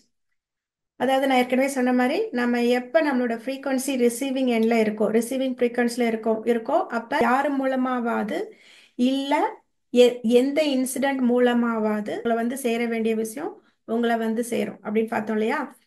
இந்த இடத்துல வந்து பாரதியார் ரிசீவிங் ஃப்ரீக்வன்சில இருந்திருக்காரு, கரெக்ட் ஃப்ரீக்வன்சில இருந்திருக்காரு. ஸோ யூனிவர்ஸ் வந்து அந்த ஹோம்லெஸ் பர்சன் மூலமா பாரதியாருக்கு என்லைட்டன் மெசேஜை அமைதியா ஒரு வார்த்தை இல்லாம ஷேர் பண்ணியிருக்கு. ஸோ இந்த இன்சிடென்ட் பாரதியாரை எப்படி என்லைட்டன் பண்ணுச்சுன்னா, பாரதியார் வந்து அந்த சன் எப்படி சூரியனோட வெளிச்சம் எப்படி எல்லா நீர்நிலைகளையும் பிரதிபலிக்குதோ அதே மாதிரி கடவுளோட பிரதிபலிப்பு தான் நாம எல்லாருமே.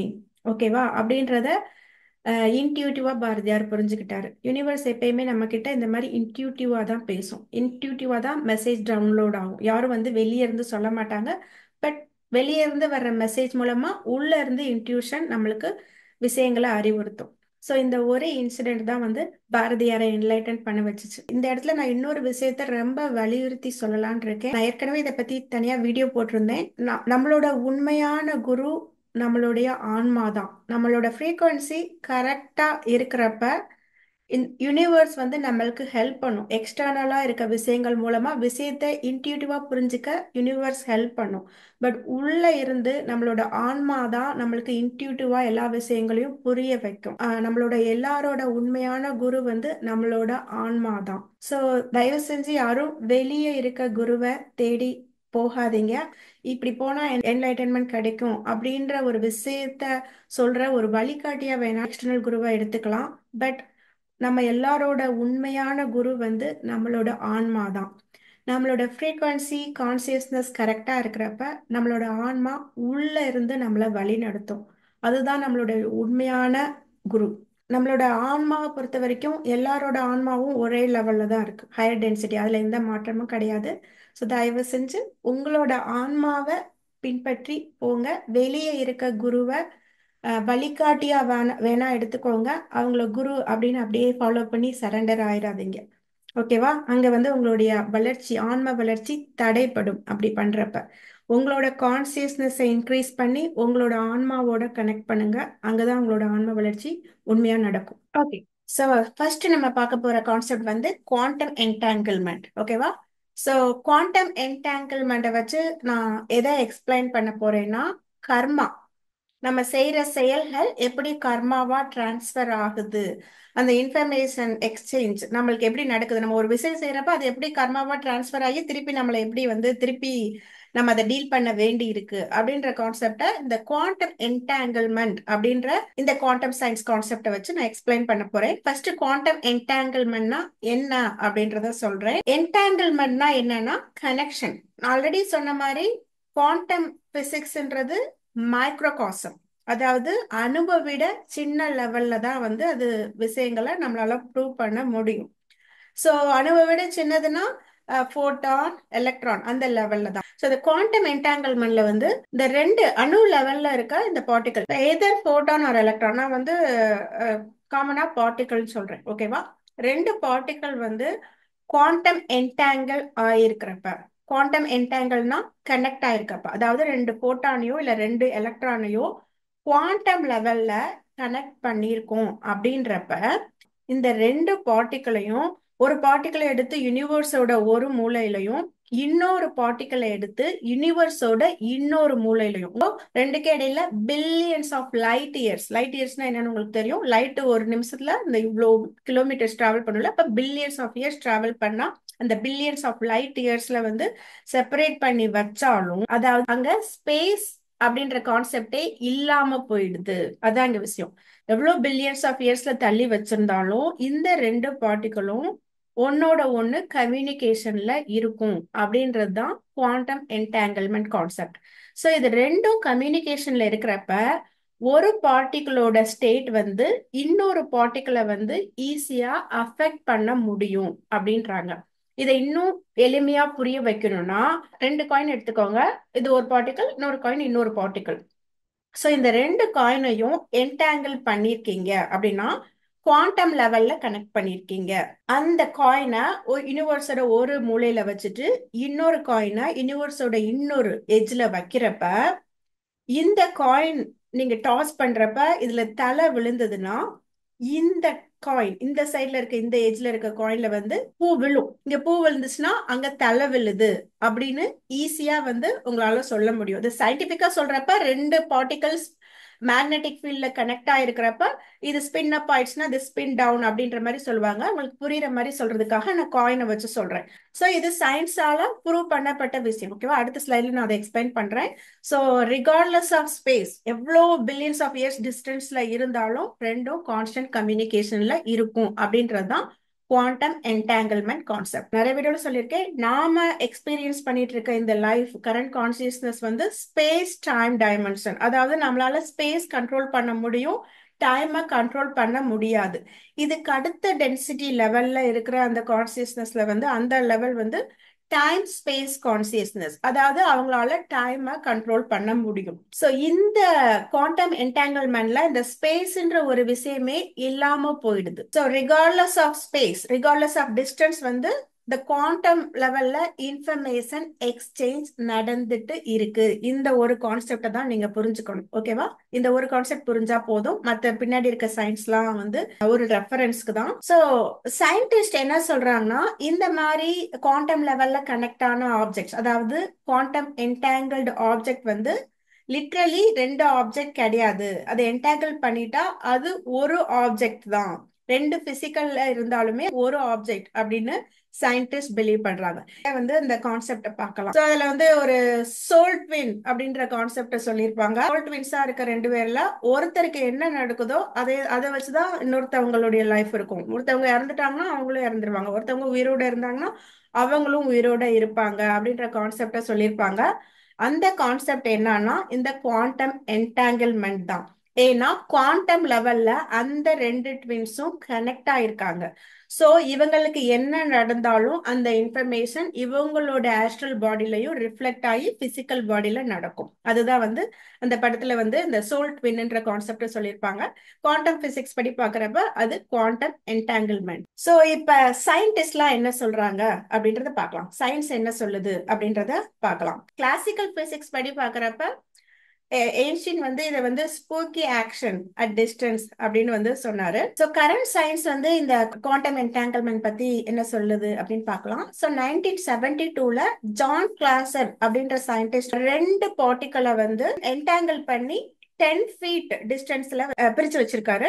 அந்த ரெண்டு பார்ட்டிகளும் கான்ஸ்டன்ட் கம்யூனிகேஷன்ல இருந்தது அப்படின்றத ப்ரூவ் பண்ணிருக்காரு. அதேதான் வந்து டிஃப்ரெண்ட் சீரீஸ் ஆஃப் எக்ஸ்பெரிமெண்ட்ல 1981ல ஆலன் ஆஸ்பெக்டும் ப்ரூவ் பண்ணிருக்காரு.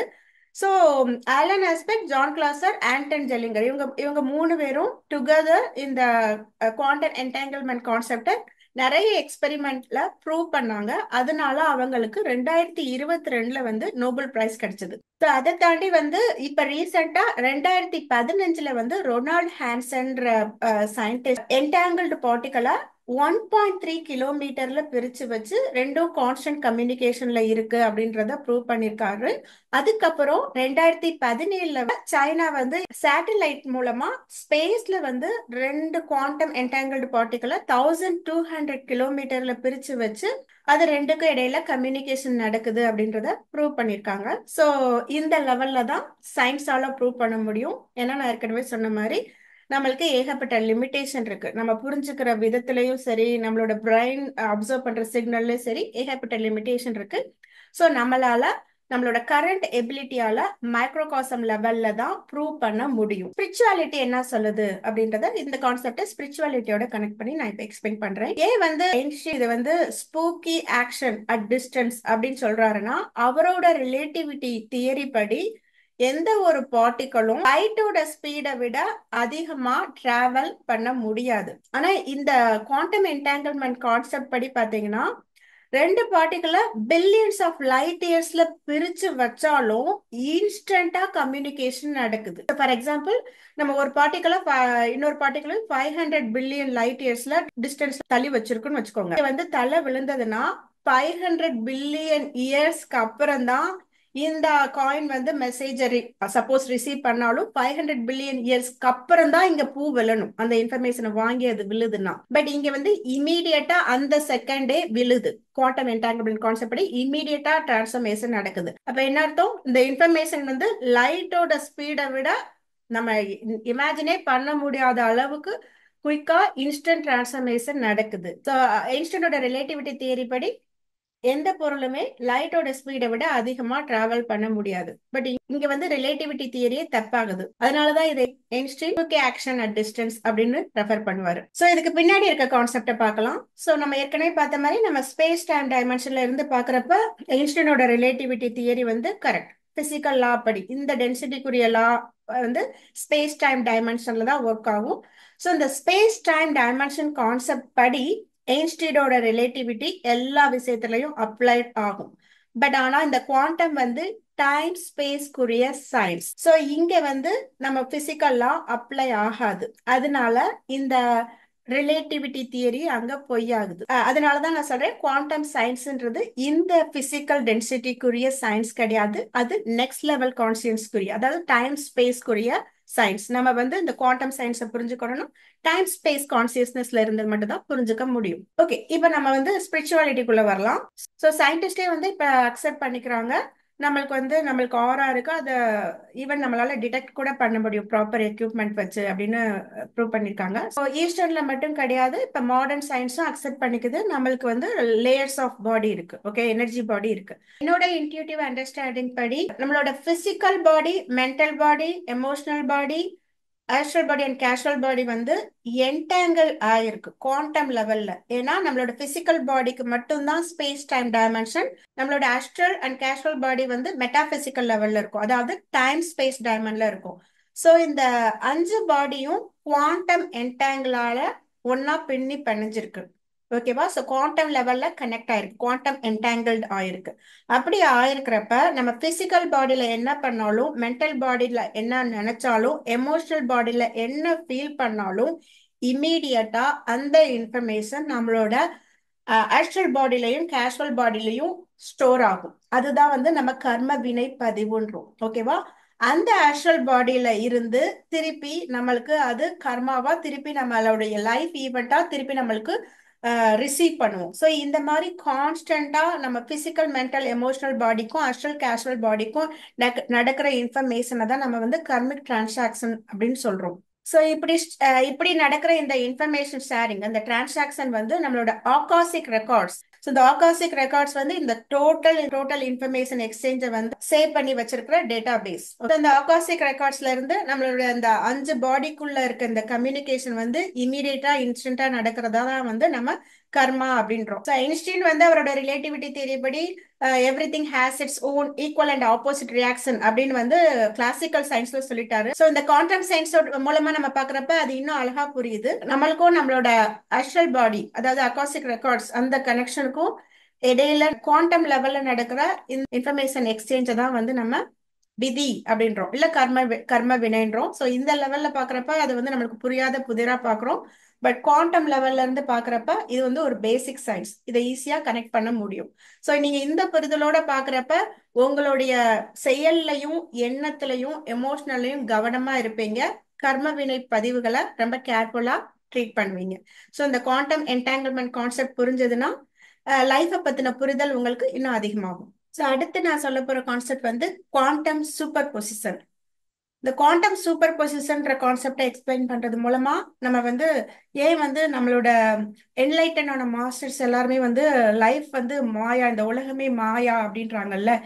ஏன் அது மாயா சொல்றாங்க? இது நம்மளால எல்லா விஷயத்தையும் கண்ணால பார்க்க முடியுது, பட் என்லைட்டனான மாஸ்டர்ஸ் எல்லாருமே வந்து இது வந்து ஒரு மாயா, இது வந்து இல்யூஷன் அப்படின்றாங்க இல்லையா? அது என்ன அப்படின்றத இந்த குவாண்டம் சூப்பர் பொசிஷன் அப்படின்ற கான்செப்டை புரிஞ்சுக்கிறது மூலமா நம்ம அதை புரிஞ்சுக்க முடியும். ஸோ நீங்க இந்த நம்மளோட சயின்ஸ்ல பார்த்தபடி வந்து நம்ம வந்து நியூட்ரான் சுத்தி எலக்ட்ரான் வந்து இருக்கும், எலக்ட்ரான் ஆர்பிட்ல. அது வந்து ஓல்ட் ஸ்கூல்ல நம்ம கிளாசிக்கல் பிசிக்ஸ்ல அதான் படிச்சிருக்கோம், ரைட்? பட் ஆனா மாடர்ன் சயின்ஸ், குவாண்டம் சயின்ஸ் படி பார்க்கறப்ப இந்த எலக்ட்ரான் வந்து ஒரு இடத்துல ஒரு பொசிஷன்ல இருக்காது. அது வந்து இன்ஃபைனைட் நம்பர் ஆஃப் பாசிபிள் பொசிஷன்ல அது வைப்ரேட் ஆயிட்டு இருக்கும். இன்ஃபைனைட் ஒரு பொசிஷன்ல இருக்காது. நம்ம பார்க்கறப்ப வேணா அது ஒரு பொசிஷன்ல இருக்கிற மாதிரி இருக்கும், பட் நார்மலா இன்ஃபைனைட் நம்பர் ஆஃப் பாசிபிள் பொசிஷன்ல அந்த எலக்ட்ரான் வந்து வைப்ரேட் ஆயிட்டு இருக்கும். நீங்க இந்த குவாண்டம் ஆட்டம் இந்த இந்த பிக்சரை பார்த்தீங்கன்னா உங்களுக்கு புரியும். ஸோ அப்படி இன்ஃபைனைட் நம்பர் ஆஃப் பாசிபிள் லொகேஷன்ல எலக்ட்ரான் வைப்ரேட் ஆயிட்டு இருக்கப்ப நம்ம ஒரு டிடெக்டரை வச்சு எலக்ட்ரானோட ஒரு பொசிஷனை மெஷர் பண்ணோம்னா அந்த நிமிஷத்துல அந்த டிடெக்டரை மெஷர் பண்றப்ப அது ஒரு பர்டிகுலர் பொசிஷனை எடுத்து அது வந்து அந்த நம்மளால அந்த எலக்ட்ரான் பொசிஷனை கேப்சர் பண்ண முடியும். அதாவது எலக்ட்ரானோ ஃபோட்டானோ எந்த பார்ட்டிகளும் டூவல் நேச்சர்ல இருக்கும், டபுள் நேச்சர்ல இருக்கும். அதால பார்ட்டிகல் நேச்சர்லயும் இருக்க முடியும், வேவ் நேச்சர் இன்ஃபைனைட் அந்த வைப்ரேஷன் வேவ் நேச்சர்லயும் இருக்க முடியும். ஸோ எல்லா பார்ட்டிகளும் குவாண்டம் ஸ்டேட்ல வேவ் நேச்சர்ல இருக்கும், பிசிக்கல் ஸ்டேட்ல பார்ட்டிகல் நேச்சர்ல இருக்கும். ஸோ பார்ட்டிகல்ஸ் குவாண்டம் லெவல்ல வந்து டூவல் நேச்சர்ல இருக்கும், ஆட்டம் நேச்சர்லயும் இருக்கு, வேவ் நேச்சர்லயும் இருக்கும் அப்படின்னு சொல்றப்ப சிம்பிளா தெரியுது. பட் இதை வந்து எக்ஸ்பெரிமெண்ட்ல ப்ரூவ் பண்றப்ப அந்த ரிசல்ட் வந்து ரொம்ப ரொம்ப மிஸ்டீரியஸான ரிசல்ட். இப்ப வரைக்கும் சயின்ஸால ப்ரூவ் பண்ண முடியாத ஒரு விஷயமா இருக்கிற இந்த சிம்பிள் எக்ஸ்பெரிமெண்ட் வந்து நம்ம அறிவு நிலை எந்த லெவல்ல இருக்கு அப்படின்றத ப்ரூவ் பண்ணக்கூடிய ஒரு எக்ஸ்பெரிமெண்ட், டபுள் ஸ்லிட் எக்ஸ்பெரிமெண்ட். நீங்க வந்து ரிசர்ச் பண்ணி பாருங்க, டபுள் ஸ்லிட் எக்ஸ்பெரிமெண்ட் ரிசர்ச் பண்ணி பாருங்க, உங்களுக்கே நிறைய ஆர்டிக்கல் கிடைக்கும். ஸோ இந்த எக்ஸ்பெரிமெண்ட்டை வந்து 1801 அப்போ வந்து தாமஸ் யங்குன்றவர் இந்த எக்ஸ்பெரிமெண்ட்டை பண்ணாரு. இந்த எக்ஸ்பெரிமெண்ட் படி அவர் லேசர் லைட்டை டபுள் ஸ்லிட், ரெண்டு ஸ்லிட் இருக்க ஒரு இது வழியா பாஸ் பண்ணியிருக்காரு. பாஸ் பண்றப்ப வந்து சில சமயம் அந்த ஸ்லிட்ல கிடைக்கிற அந்த ரெண்டு கோடு, ஓகே, பார்ட்டிகல் நேச்சர்ல இருக்கிறப்ப ரெண்டு கோடா தெரியுது. இந்த செகண்ட் பிக்சர்ல வேவ் நேச்சர்ல இருக்கிறப்ப அது வந்து இந்த மாதிரி வேவ் பேட்டர்னா தெரியும் அப்படின்றது ஒரு நார்மலான ஒரு எக்ஸ்பெரிமெண்டல் ரிசல்ட். இதுல மிஸ்டீரியஸ் என்னன்னா இது ஏன் எப்ப அது டபுள் ஸ்லிட் ஆகுது, எப்ப வந்து இந்த வேவ் நேச்சரா இருக்கு அப்படின்றத தெரிஞ்சுக்கிறதுக்காக அந்த இடத்துல அந்த டபுள் ஸ்லிட் இருக்க இடத்துல ஒரு டிடெக்டர் வச்சிருந்தாங்க, ஓகேவா? Automatic detector. ஆட்டோமேட்டிக் டிடெக்டர் வச்சிருக்கப்ப அந்த டிடெக்டர் இருக்கிறப்ப அது வந்து ரெண்டு ஸ்லிட், அதாவது பார்ட்டிகல் நேச்சர்ல ரெண்டு ஸ்லிட் ரிசல்ட் கிடைக்குது. அந்த டிடெக்டரை ஆஃப் பண்ண பிறகு வேவ் நேச்சர்ல அது வந்து மல்டிபிள் ஸ்லிட்ஸ் கிடைக்குது. அதாவது டிடெக்டர் இருந்ததுன்னா போட்டான் பார்ட்டிகல் நேச்சர்ல பிஹேவ் பண்ணுது, டிடெக்டர் ஆஃப் ஆயிருந்ததுன்னா, டிடெக்டர் இல்லைன்னா அது வேவ் நேச்சர்ல பிஹேவ் பண்ணுது. அதாவது அப்சர்வர் இருக்கிறப்ப அது பிசிக்கல் லெவல்ல பார்ட்டிகலா இருக்கு, அப்சர்வர் இல்ல அப்படின்னா அது மெட்டாபிசிக்கல்ல வேவ் நேச்சர்ல இன்விசிபிளா இருக்குது. வேவ் நேச்சர்னா என்ன, நம்மளால பார்க்க முடியாது, சோ இன்விசிபிளா இருக்கு. சோ மைக்ரோகாசம் லெவல்ல இது பார்ட்டிகல் ஒரு எக்ஸ்பெரிமெண்டா பாக்குறப்ப உங்களுக்கு இது வியப்பா இல்லைனாலும் இதை அப்படியே மேப் பண்ணி பெரிய பிக்சர்ல பாருங்க, மேக்ரோ காசம்ல பாருங்க. அதாவது ஒரு அப்சர்வர் இருந்ததுன்னா கண்ணுக்கு தெரியுது, அப்சர்வர் இல்லைன்னா கண்ணுக்கு தெரியல. இதுதான் இதுல base concept, takeaway point. So இப்ப வந்து நான் டோலர் கேனன்ஸ் புக்ஸ் படிச்சதுல என்னோட எக்ஸ்பீரியன்ஸா இந்த இடத்துல நான் சொல்லணும். நிறைய இடத்துல அவங்க இந்த கான்செப்ட சொல்லியிருப்பாங்க.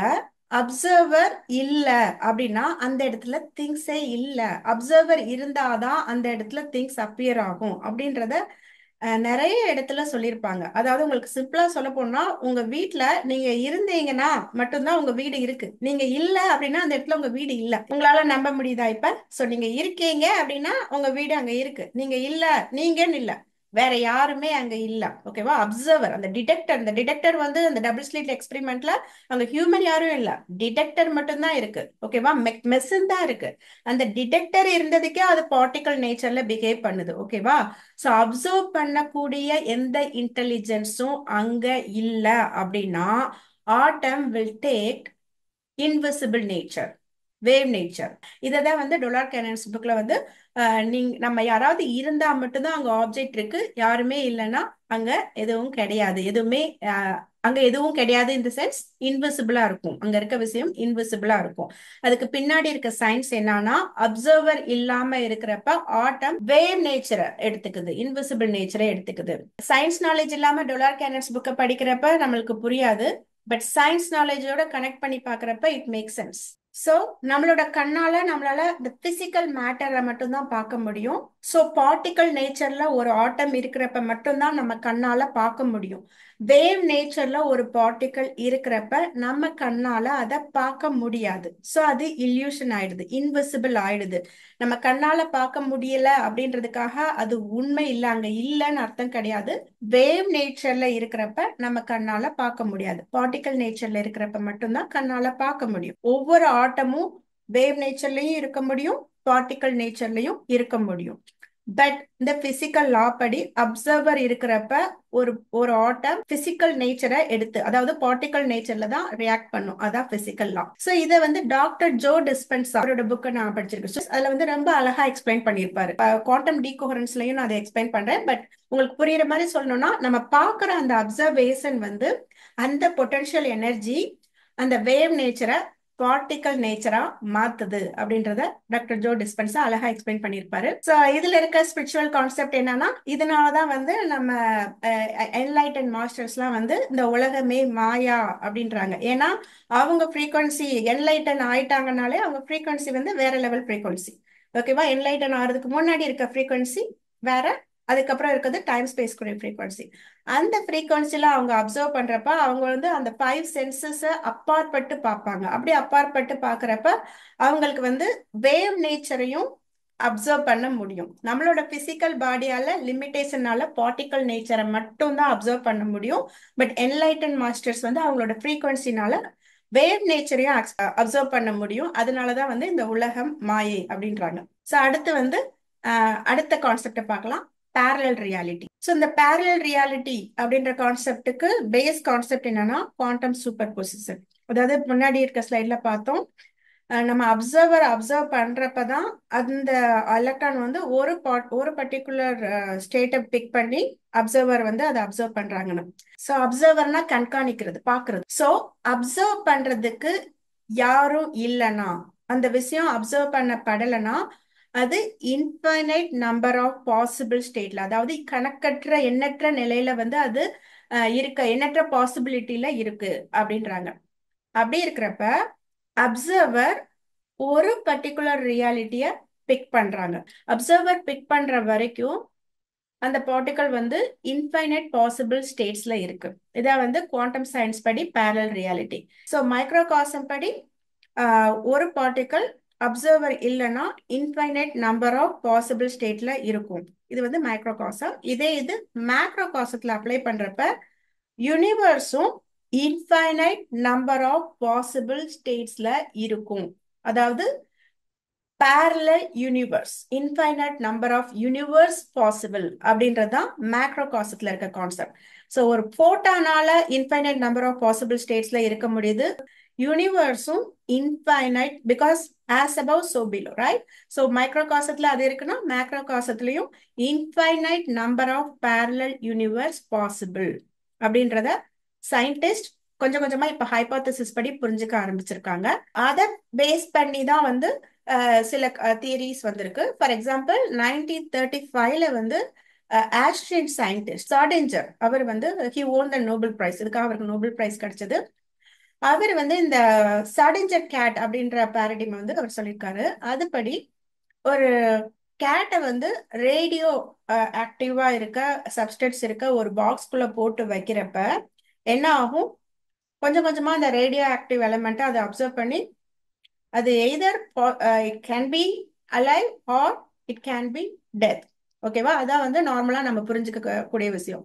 பட் அவர் சார்டஞ்சர் கேட் அந்த பேரடைம் படி அப்சர்வர் அந்த பாக்ஸ திறந்து பாக்குற வரைக்கும் அந்த கேட் உயிரோடையும் இருக்கும், இறந்தும் இருக்கும். ஏன்னா இட் இஸ் பாசிபிள் தட் இந்த பார்ட்டிகல் வந்து இன்ஃபைனைட் நம்பர் ஆஃப் பாசிபிள் ஸ்டேட்ஸ்ல இருக்கிற மாதிரி இந்த கேட் வந்து இன்ஃபைனைட் பாசிபிள் ஸ்டேட்ஸ்ல அது உயிரோட இருக்கும். இப்ப நம்மளுக்கு புரியுற விஷயம் படி பாக்குறப்போ எதர் அது உயிரோட இருக்கும் இல்ல இறந்து இருக்கும். ஓகேவா? ஸோ அப்சர்வர் பாக்குற வரைக்கும் அது ரெண்டுமே எல்லா ஸ்டேட்லயும் இருக்கும். அப்சர்வர் பாக்குறப்ப அதுல ஒரு ஸ்டேட்டை பிக் பண்றோம். ஓகேவா? எதர் உயிரோட இருக்கதை பாக்குறோம் இல்ல இறந்து இருக்கதை பாக்குறோம். ஸோ இதான் இந்த சாடிஞ்சர் கேட் அந்த கான்செப்ட். ஓகேவா? இது நம்புறது கஷ்டமா இருக்கும். பட் சயின்டிஸ்டே வந்து இந்த ஹைபோதிசிஸ் உண்மைதான், ஸ்பேஸ் டைம்ல புரியாது, பட் டைம் ஸ்பேஸ் கான்செப்ட்ல திஸ் இஸ் ட்ரூ அப்படின்றத ப்ரூவ் பண்ணிருக்காங்க. ஃபார் எக்ஸாம்பிள் ஹியூ கேவரேட்ன்ற சயின்டிஸ்ட் வந்து 1950ல வந்து மெனி வேர்ல்ட்ஸ் இன்டர்பிரேட்டேஷன் MWIன்ற பாப்புலரான கான்செப்ட் சொல்லியிருக்காரு.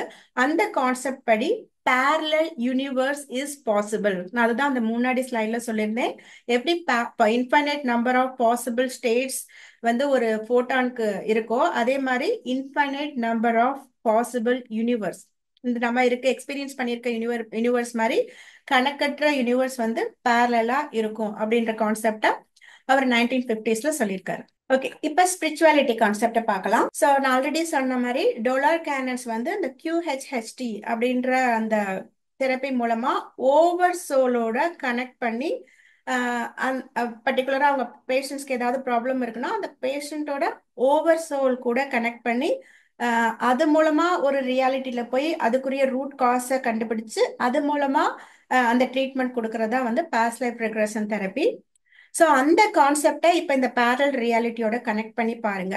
ஸோ அவங்க அந்த QHHT மூலமா ஓவர் சோலோட கனெக்ட் பண்றப்ப அவங்க சொல்ற விஷயம் என்னன்னா அவங்க ஓவர் சோலோட கனெக்ட் பண்ணி பேசுறப்ப இந்த ஓவர் சோல் வந்து இன்ஃபைனைட் நம்பர் ஆஃப் பாசிபிள் ரியாலிட்டியில அந்த சோல் எக்ஸ்பீரியன்ஸ் பண்ணிட்டு இருக்க அந்த எக்ஸ்பீரியன்ஸை வந்து அவங்களால பிக் பண்ண முடியும்.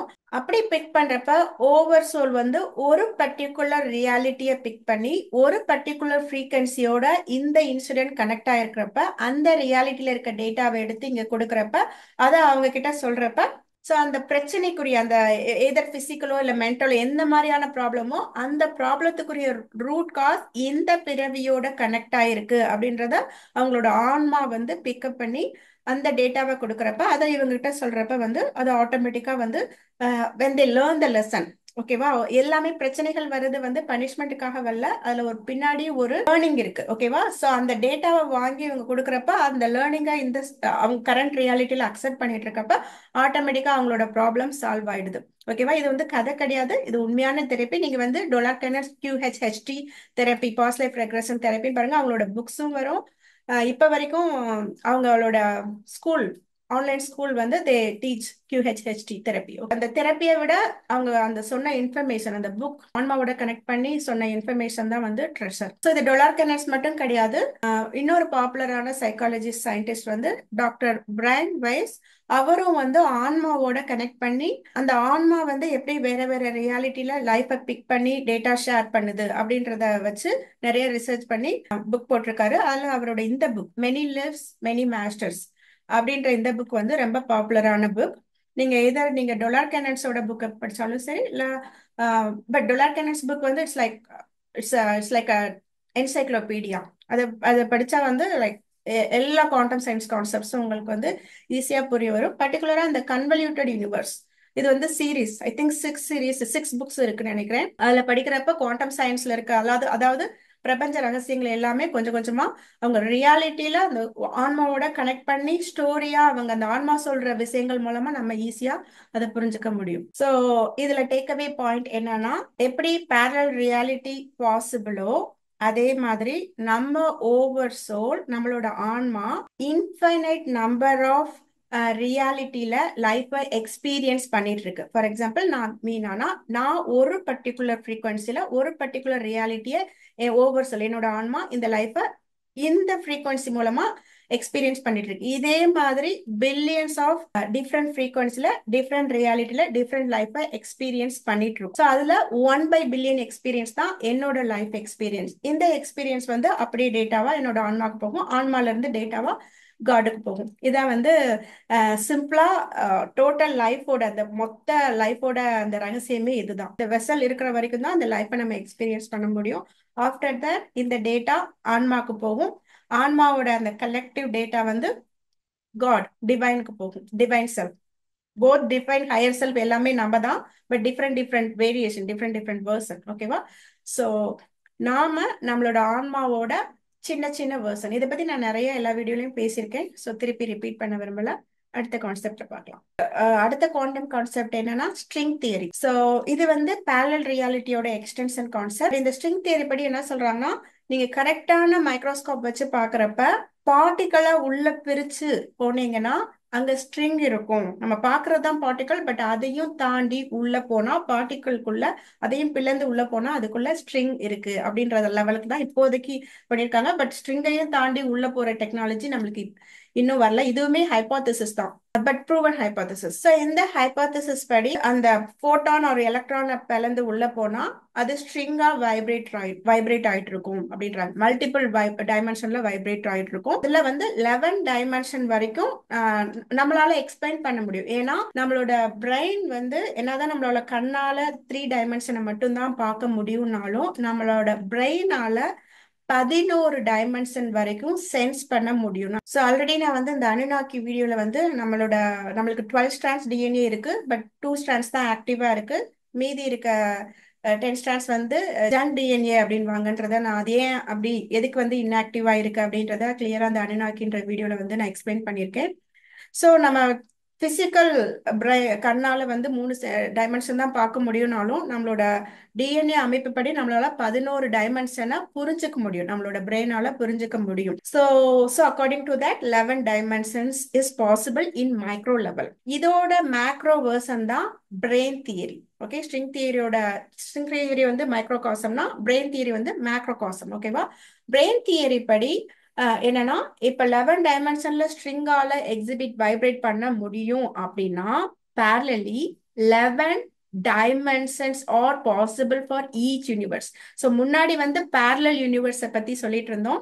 இங்க ஒவ்வொரு யூனிவர்ஸுக்கும் 11 டைமென்ஷன் பாசிபிள்ன்றாங்க. So it is getting complicated. நம்மளால காம்ப்ரிஹெண்டே பண்ண முடியாது.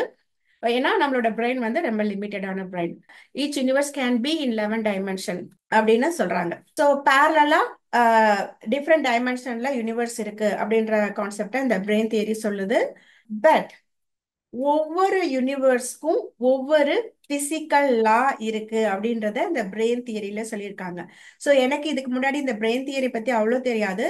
பட் இதை பத்தி டொலார்கைனஸ் புக்ல ரொம்ப கிளியரா சொல்லியிருக்காங்க. அந்த ஓவர் ஆன்மா கனெக்ஷன்ல வந்து நிறைய இடத்துல சொல்லியிருக்காங்க.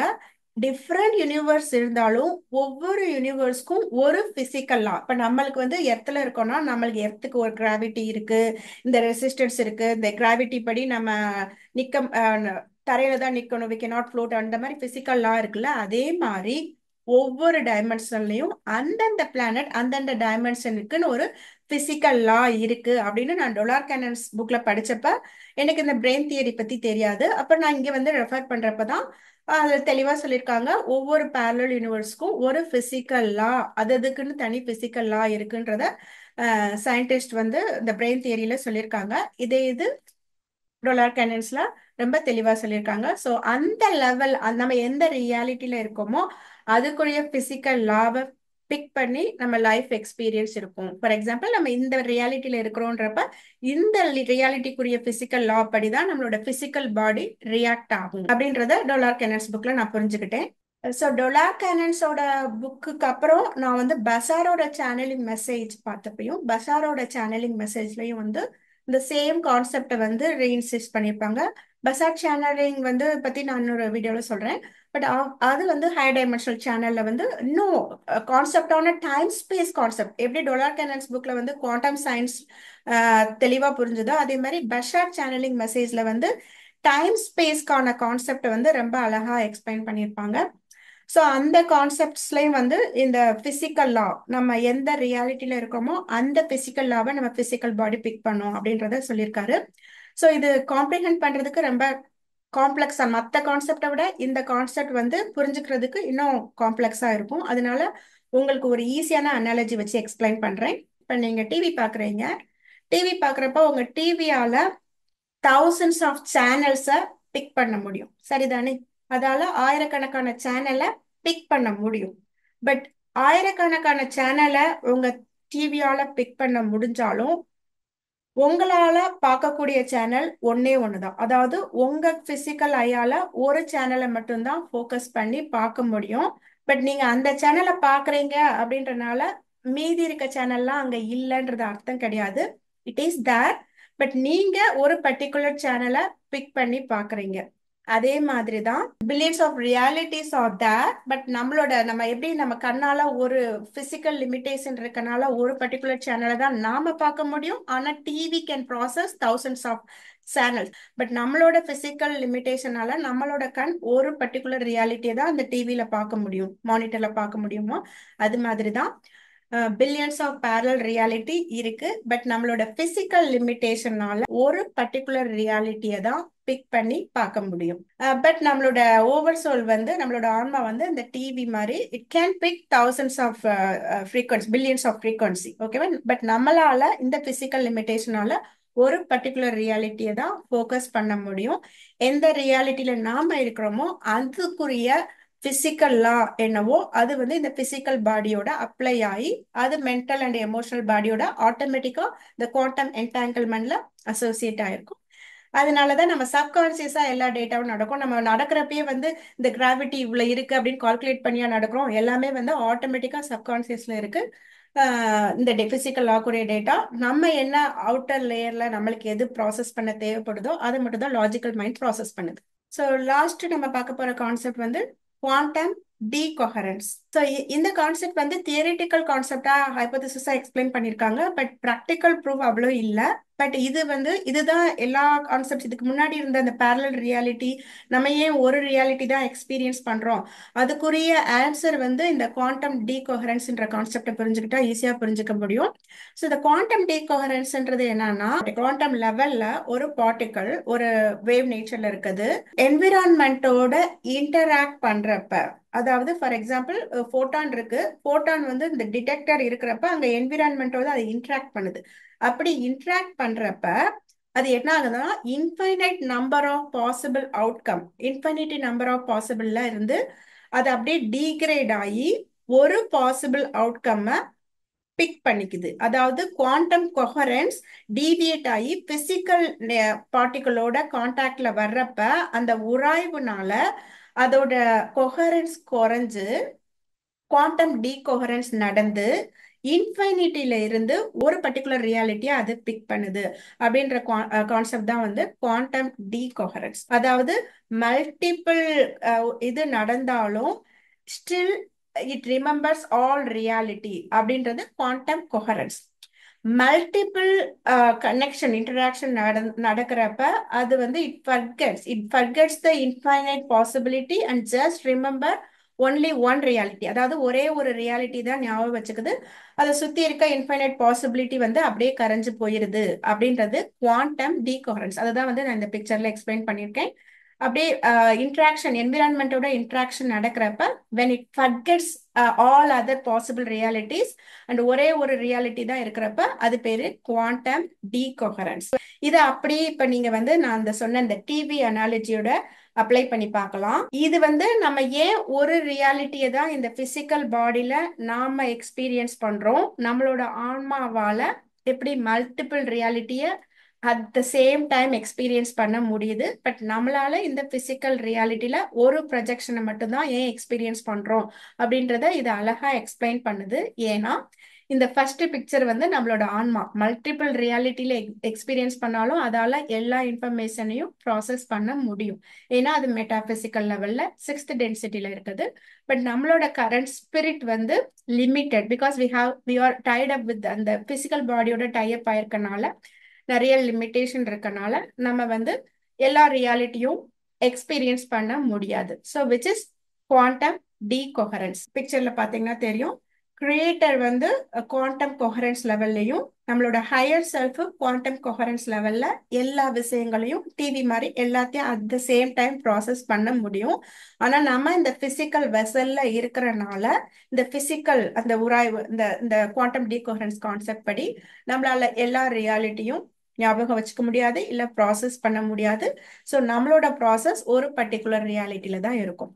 அதனாலதான் God is experiencing the life through us in one reality. We are the projections of God in one reality. So life experience பண்ணணும், physical life levelல life experience பண்ணணும்னா பார்ட்டிகல் நேச்சர்ல அப்சர்வ் பண்ணா மட்டும்தான் பண்ண முடியும். ஓகேவா? ஸோ வேவ் இன்விசிபிள் நேச்சர்ல லைஃப் எக்ஸ்பீரியன்ஸ் பண்ண முடியாது. ஸோ டு எக்ஸ்பீரியன்ஸ் லைஃபை எக்ஸ்பீரியன்ஸ் பண்றதுக்காக ஹையர் செல்ஃப் ஒரு ப்ரொஜெக்ஷன்ல பிசிக்கல் ரியாலிட்டியில நம்மளா இந்த லைஃபை எக்ஸ்பீரியன்ஸ் பண்ணிட்டு இருக்கோம். Okay, higher self is experiencing the life as us. நாம ஹையர் செல்ஃபோட ஒரு பகுதியா ஒரு ரியாலிட்டியை எக்ஸ்பீரியன்ஸ் பண்ணிட்டு இருக்கோம். ஏன்னா because of the physical nature. அதே பிசிக்கல் லிமிடேஷனால தான் ஹையர் செல்ஃபாத அந்த பிசிக்கல் ஃபார்மை எடுக்க முடியாது. That's why it is experiencing the life through us. So நம்மளுக்கு ஏன் அது ஞாபகம் இல்லைன்னா because of quantum decoherence concept படி நம்மளோட அதர் வேர்சன் எக்ஸ்பீரியன்ஸ் நம்மளுக்கு ஞாபகம் இருக்காது. அதனால நம்மளுக்கு இந்த ரியாலிட்டி மட்டும்தான் நம்மளுக்கு தெரியும், நம்மளால ப்ராசஸ் பண்ண முடியும். பட் நம்ம சப்கான்சியஸ் கலெக்டிவ் கனெக்ஷன்ல ஆன்மாக்கு எல்லா ரியாலிட்டி டேட்டாவும் இருக்கு. ஸோ இந்த கான்செப்டை தான் வந்து நான் வந்து மெடிடேஷன் ஏன் பண்ணணுன்ற வீடியோல வந்து எக்ஸ்பிளைன் பண்ணியிருப்பேன். நம்ம மெடிடேஷன் பண்றப்ப ஆன்மாவோட கனெக்ட் பண்றப்ப இந்த கலெக்டிவ் டேட்டாவை அக்சஸ் பண்ண முடியும். ஓகேவா? பிகாஸ் அந்த மெடிடேட் பண்றப்ப இந்த குவாண்டம் டீகோஹரன்ஸ் வந்து குறையும், குவாண்டம் கொஹரன்ஸ் அதிகமாகும். ஸோ நம்ம ஆன்மாவோட கனெக்ஷனை ஏற்படுத்துறப்ப நம்ம மல்டிபிள் ரியாலிட்டியை நம்மளால ஞாபகப்படுத்த முடியும். வி கேன் ரிமெம்பர் ஆர் நம்மளால சப்கான்சியஸ் கனெக்ஷனை ஏற்படுத்த முடியும். ஸோ இந்த குவாண்டம் டீகோஹரன்ஸ் குறையும் மெடிடேஷன் பண்றப்ப. ஓகேவா? ஏன்னா ஆன்மாவோட கனெக்ஷன் நடக்குது. ஸோ நம்மளோட ஆன்மா மூலமா through our over soul God can experience, infinite creator can experience everything all at once. நம்ம எப்படி அந்த டிவி வந்து எல்லா சேனலையும் ஹோல்ட் பண்ணி அதால பண்ணிக்க முடியுமோ, அதே மாதிரி காட் இன்ஃபைனைட் கிரியேட்டரால நம்மளோட ஆன்மா மூலமா எல்லா எக்ஸ்பீரியன்ஸையும் ஆல் அட் ஒன்ஸ் இந்த எக்ஸ்பீரியன்ஸ் பண்ண முடியும். பட் அதை பிசிக்கல் ரியாலிட்டியில எக்ஸ்பீரியன்ஸ் பண்றதுக்கு அந்த மாபெரும் சக்தியால ஒரு குட்டி ஒரு கடலை எப்படி ஒரு ஆட்டம்ல நுழைக்க முடியாதோ அதே மாதிரி அந்த மாபெரும் சக்தியால ஆல் அட் ஒன்ஸ் இந்த பிசிக்கல் லெவல்ல இறங்கி வந்து லைஃபை எக்ஸ்பீரியன்ஸ் பண்ண முடியாது. அதுதான் அதோட பில்லியன்ஸ் ஆன்மாவா பிரிச்சு ஆன்மாவோட பில்லியன்ஸா தான் வந்து ஒரு பர்டிகுலர் 1/பில்லியனா வந்து நம்ம லைஃபை எக்ஸ்பீரியன்ஸ் பண்ணிட்டு இருக்கோம். ஏன்னா to experience the life it has to get reduced to physical matter. அதுதான் நாம, அதாவது கடவுள் தன்மையோட பெரும் சக்தியால இந்த பிசிக்கல் லெவல்ல இறங்கி வந்து, ஏன்னா இது ரொம்ப ரொம்ப லோ ஃப்ரீக்வன்சி. பிசிக்கல் மேட்டர் வர வர ஃப்ரீக்வன்சி குறையுது. அதோட ஃப்ரீக்வன்சியை அந்த அளவு குறைச்சு நம்ம ஃபோர்த் டென்சிட்டி போறப்பயே நான் முன்னாடியே சொல்லியிருந்தேன், ஃபோர்த் டென்சிட்டி போற ஆன்மாக்களே வந்து அவங்களால வேவ் நேச்சரையும் பார்க்க முடியும், பார்ட்டிகல் நேச்சரையும் பார்க்க முடியும்னு சொல்லியிருக்கேன். ஃபோர்த் டென்சிட்டிக்கு அப்படின்றப்ப இன்ஃபைனைட் கிரியேட்டரோட அந்த எசன்ஸ் வந்து 7th டென்சிட்டியில இருக்கு. அதோட ஃப்ரீக்வன்சி வந்து ஹை ஃப்ரீக்வன்சி. பார்க்கக்கூடிய எல்லா பொருளுமே லோ ஃப்ரீக்வன்சி எலிமெண்ட்ஸ். லோ ஃப்ரீக்வன்சில இருந்தாதான் அது ஒரு உருவத்தை எடுக்க முடியும். ஸோ அந்த ஹை ஃப்ரீக்வன்சியால இந்த லோ ஃப்ரீக்வன்சி லெவலுக்கு இறங்க முடியாது. ஆனா இந்த பிசிக்கல்ல எக்ஸ்பீரியன்ஸ் பண்ணாதான் இட்ஸ் அ ரியல் எக்ஸ்பீரியன்ஸ். அதனாலதான் அதோட ஃப்ரீக்வன்சியை குறைச்சு குறைச்சு ஒவ்வொரு லெவலா எல்லா விஷயங்களையும் எக்ஸ்பீரியன்ஸ் பண்ணிட்டு இருக்கு. First density, second density, third density, fourth டென்சிட்டின்னு டிஃப்ரெண்ட் டென்சிட்டியில லைஃபை எக்ஸ்பீரியன்ஸ் பண்ணிட்டு இருக்கு. ஏன் அப்படி எக்ஸ்பீரியன்ஸ் பண்ணணும், இந்த இதனால என்ன அப்படின்றதெல்லாம் வந்து நான் இதுக்கு முன்னாடி நிறைய வீடியோல சொல்லியிருக்கேன். ஓகேவா? பட் இங்க வந்து டு தி பாயிண்ட் நிக்கிறப்ப நாம யாரு அப்படின்னா we are one single projection of God. Okay, in billions and billions of projection we are one single projection of God experiencing the life in this reality. So இதை வந்து நான் நிறைய வீடியோல explain பண்ணியிருக்கேன். நீங்க போய் பாருங்க. இல்லை நான் உங்களுக்கு ரொம்ப சிம்பிளா எக்ஸ்பிளைன் பண்ணணும்னா, காட ஒரு சூரியன் மாதிரி எடுத்துக்கிட்டீங்கன்னா அந்த சூரியன்ல இருக்க billions and billions of rays அதுல ஒரு பர்டிகுலர் ரே வந்து நம்மளோட ஆன்மா. அதே மாதிரி ஆன்மாவை திருப்பி ஒரு சூரியன் மாதிரி எடுத்துக்கிட்டீங்கன்னா அதுல billions and billions of rays இருக்கு. ஒவ்வொரு ரேவும் ஒரு பர்டிகுலர் ஃப்ரீக்வன்சி. அதுல ஒரு பர்டிகுலர் ரே, அதாவது ஒரு பர்டிகுலர் ஃப்ரீக்வன்சி தான் நாம செல், கரண்ட் செல். அதாவது நான் என்னோட ஆன்மாவோட 1/பில்லியன், ஒரு ரேஞ்சுக்காக சொல்றேன், ஒரு வேல்யூ தெரியணுன்றதுக்காக சொல்றேன். அதாவது என்னோட ஆன்மாவோட ஒரு டைனி டைனி டைனி ஃப்ராக்மெண்ட் தான் நான். ஓகே, இதை வந்து நான் இன்னும் உங்களுக்கு இன்னும் சிம்பிளா புரிய வைக்கணும்னா, ஆஹ் நம்ம டிவிலாம் தெரியும், டிவில வந்து மானிட்டர்லாம் பார்த்தீங்கன்னா பிக்சல்ஸ்ன்ற கான்செப்ட் இருக்கும். ஒவ்வொரு பிக்சல்லையும் red element, green element, blue element, RGB மூணு சேர்ந்து தான் ஒரு பிக்சல் கிரியேட் பண்ணுது.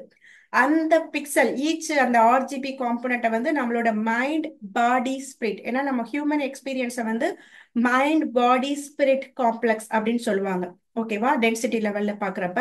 ஸோ இந்த மைண்ட், பாடி, ஸ்பிரிட்ன்றதா இந்த ஆர்ஜிபி எலமெண்ட், இந்த மூணும் சேர்ந்தது தான் ஒரு பிக்சல். ஸோ மீனாவா என்னோட லைஃப் ஒரு பிக்சல் அப்படின்னா என்ன மாதிரி பில்லியன்ஸ் அண்ட் பில்லியன்ஸ் ஆஃப் பிக்சல்ஸா லைஃபை எக்ஸ்பீரியன்ஸ் பண்ணிட்டு இருக்கோம் என்னோட ஆன்மா. ஓகேவா, எல்லா பிக்சல் இன்ஃபர்மேஷனையும் ஒன்னா சேர்க்கிறப்ப ஒரு பிக்சர் கிடைக்கும். அந்த பிக்சர் தான் ஆன்மா, ஓவர் சோல். என்னோட ஆன்மா வந்து ஒரு பிக்சர் தான், அதுல இருக்க ஒரு பிக்சல் தான் நான். ஸோ இப்போ அகைன் வீடியோன்றது டிஃப்ரெண்ட் ஃப்ரேம்ஸை டைம்ல கனெக்ட் பண்றப்ப அது வீடியோ ஆகுது. டிஃப்ரெண்ட் இமேஜ் ஃப்ரேமை டைம்ல கனெக்ட் பண்றப்ப அது வீடியோ ஆகுதுல்ல. இப்ப அந்த எனர்ஜி இங்க டிவைன் செல்ஃபோட கனெக்ட் பண்ணி பார்த்தீங்கன்னா வந்து, அதாவது நிறைய ஓவர் சோல் இன்ஃபர்மேஷன் வந்து கனெக்ட் ஆகி அது டிவைன் செல்ஃப். ஓகேவா, ஸோ நம்மளுக்குள்ள செல்ஃபும் இருக்கு, ஹையர் செல்ஃபும் இருக்கு, டிவைன் செல்ஃப் இருக்கு. ஒரு வீடியோ பாக்குறீங்கன்னா அந்த வீடியோக்குள்ள ஏகப்பட்ட இமேஜஸ் இருக்கு. ஒவ்வொரு இமேஜ்குள்ளயும் ஏகப்பட்ட பிக்சல்ஸ் இருக்கு. பிக்சல் இல்லாம இமேஜ் இல்ல, இமேஜ் இல்லாம வீடியோ இல்ல. அதே மாதிரி நம்மளோட எக்ஸ்பீரியன்ஸ், சிங்கிள் ஸ்பிரிட்டோட எக்ஸ்பீரியன்ஸ் இல்லாம ஹையர் செல்ஃப் இல்ல, ஹையர் செல்ஃபோட கலெக்ஷன் இல்லாம டிவைன் செல்ஃப் இல்ல. சோ நம்மளுக்குள்ள டிவைன் செல்ஃப், ஹையர் செல்ஃப் எல்லாமே இருக்கு. God is part of us as our higher self and divine self. Also நாமளும் we are also part of God. Okay, as a pixel. எப்படி இந்த pixel வந்து இந்த வீடியோக்குள்ள இருக்கோ அதே மாதிரி நாமளும் காட் குள்ள இருக்கோம். நாம அந்த டிஃப்ரெண்ட் யூனிவர்ஸ்ல நம்ம எக்ஸ்பீரியன்ஸ் பண்ணிட்டு இருக்க லைஃப் எல்லாம் சேர்ந்து ஒரு பிக்சல் பிக்சல் இன்ஃபர்மேஷனா போய் அந்த வீடியோவோட அட்டாச் ஆயிருக்கு. So we're all part of divine. So இப்போ வந்து நம்ம குவாண்டம் சயின்ஸ்ல இருந்து வெளியே வந்தாச்சு. இப்போ ரியாலிட்டிக்கு வரலாம். இந்த ரியாலிட்டியில பாக்குறப்ப இந்த விஷயத்தை எல்லாத்தையும் இப்போ கனெக்ட் பண்ணி பார்க்கலாம். ஸோ இந்த பேசிட்டு இருக்க எல்லா குவாண்டம் சயின்ஸ் கான்செப்ட் எல்லாம் நம்மளால ரியல் டைம்ல பார்க்க முடியல அப்படின்னா, ஸோ ஸ்பேஸ் டைம் அந்த டைமென்ஷன்ல நம்மளால பேரல் ரியாலிட்டியை எக்ஸ்பீரியன்ஸ் பண்ண முடியாது. பட் டைம் ஸ்பேஸ்ல நம்ம அடுத்த டென்சிட்டி போறப்ப எக்ஸ்பீரியன்ஸ் பண்ணலாம். போர்ட்டல் அப்படின்ற ஒரு கான்செப்ட் நீங்க கேள்விப்பட்டிருப்பீங்க. போர்ட்டல்ன்றது it will act like a gateway between space time and time space. அதாவது ஸ்பேஸ் டைம் ரியாலிட்டிக்கும் டைம் ஸ்பேஸ் ரியாலிட்டிக்கும் இடையில இருக்க ஒரு பிரிட்ஜா கனெக்ட் பண்ற விஷயம் தான் போர்ட்டல். நீங்க அந்த படத்துல, பிளாக் படத்துல பார்த்திருந்தீங்கன்னா அதுல சொல்லியிருப்பாங்க, அந்த போர்ட்டலுக்குள்ள அவங்க போறப்ப மட்டும்தான் அந்த டைம் ஸ்பேஸ் ரியாலிட்டி அக்செப்ட் பண்றாங்க. ஓகேவா, ஸோ இந்த போர்ட்டல்ன்றது it acts like a gateway. So இந்த போர்ட்டல் இதெல்லாம் வந்து உண்மையா அப்படின்னு கேட்டீங்கன்னா, போர்ட்டல் உண்மை. அதுவும் it can be natural and also it can be artificial. ஓகேவா, அதாவது செயற்கை போர்ட்டல்ஸும் இருக்கு. அந்த படத்துல சொன்ன மாதிரி எப்படி ஆர்டிஃபிஷியல் போர்ட்டல்ஸ் என்ன, அதை பத்தின கான்செப்ட்ஸ் நான் டொலர் கென்னன்ஸ் புக்ல படிச்சிருக்கேன். பட் நான் அந்த கான்செப்டுக்குள்ள போக விரும்பல. பட் அந்த படத்துல எக்ஸ்பிளைன் பண்ணிருப்பாங்க, நீங்க பார்த்திருப்பீங்க. பட் நான் நேச்சுரல் போர்ட்டல்ஸை பத்தி சொல்றேன். ஆர்டிஃபிஷியல் போர்ட்டல்ஸ் தவிர நேச்சுரலாவே நம்ம நிறைய இடத்துல நேச்சுரல் போர்ட்டல்ஸ் இருக்கு. அதாவது gateway between space time and time space இருக்கு. ஓகேவா, so other higher frequency beings வந்து ஸ்பேஸ் டைம் டைமென்ஷனோட இருக்கவங்களோட இன்ட்ராக்ட் பண்றதுக்கு இந்த போர்ட்டலை ஈஸியா யூஸ் பண்ணிட்டு இருக்காங்க அப்படின்ற கான்செப்ட்ஸ் வந்து நிறைய இருக்கு. ஃபார் எக்ஸாம்பிள் நம்ம ஊர்லயே வந்து கொல்லிமலை பாத்தீங்கன்னா வந்து it's a portal, there is a portal. And then இமயமலையில நிறைய போர்ட்டல்ஸ் இருக்கு. அந்த ஸோ யூஎஸ்ல பாத்தீங்கன்னா அந்த கலிபோர்னியால வந்து மவுண்ட் சாஸ்தா, மவுண்ட் சாஸ்தால வந்து திசை அங்க வந்து நிறைய போர்ட்டல்ஸ் இருக்கு அப்படின்றாங்க. ஸோ ஸோ இந்த மாதிரி நிறைய இடத்துல போர்ட்டல்ஸ் இருக்கு. பட் ஆனா இதெல்லாம் வந்து மனித நடமாட்டம் இல்லாத இடத்துல தான் வந்து இந்த போர்ட்டல்ஸ் இருக்கும். பட் நேச்சுரலா நிறைய இடத்துல நிறைய போர்ட்டல்ஸ் இருக்கு. அண்டார்டிகால நிறைய போர்ட்டல்ஸ் இருக்கு.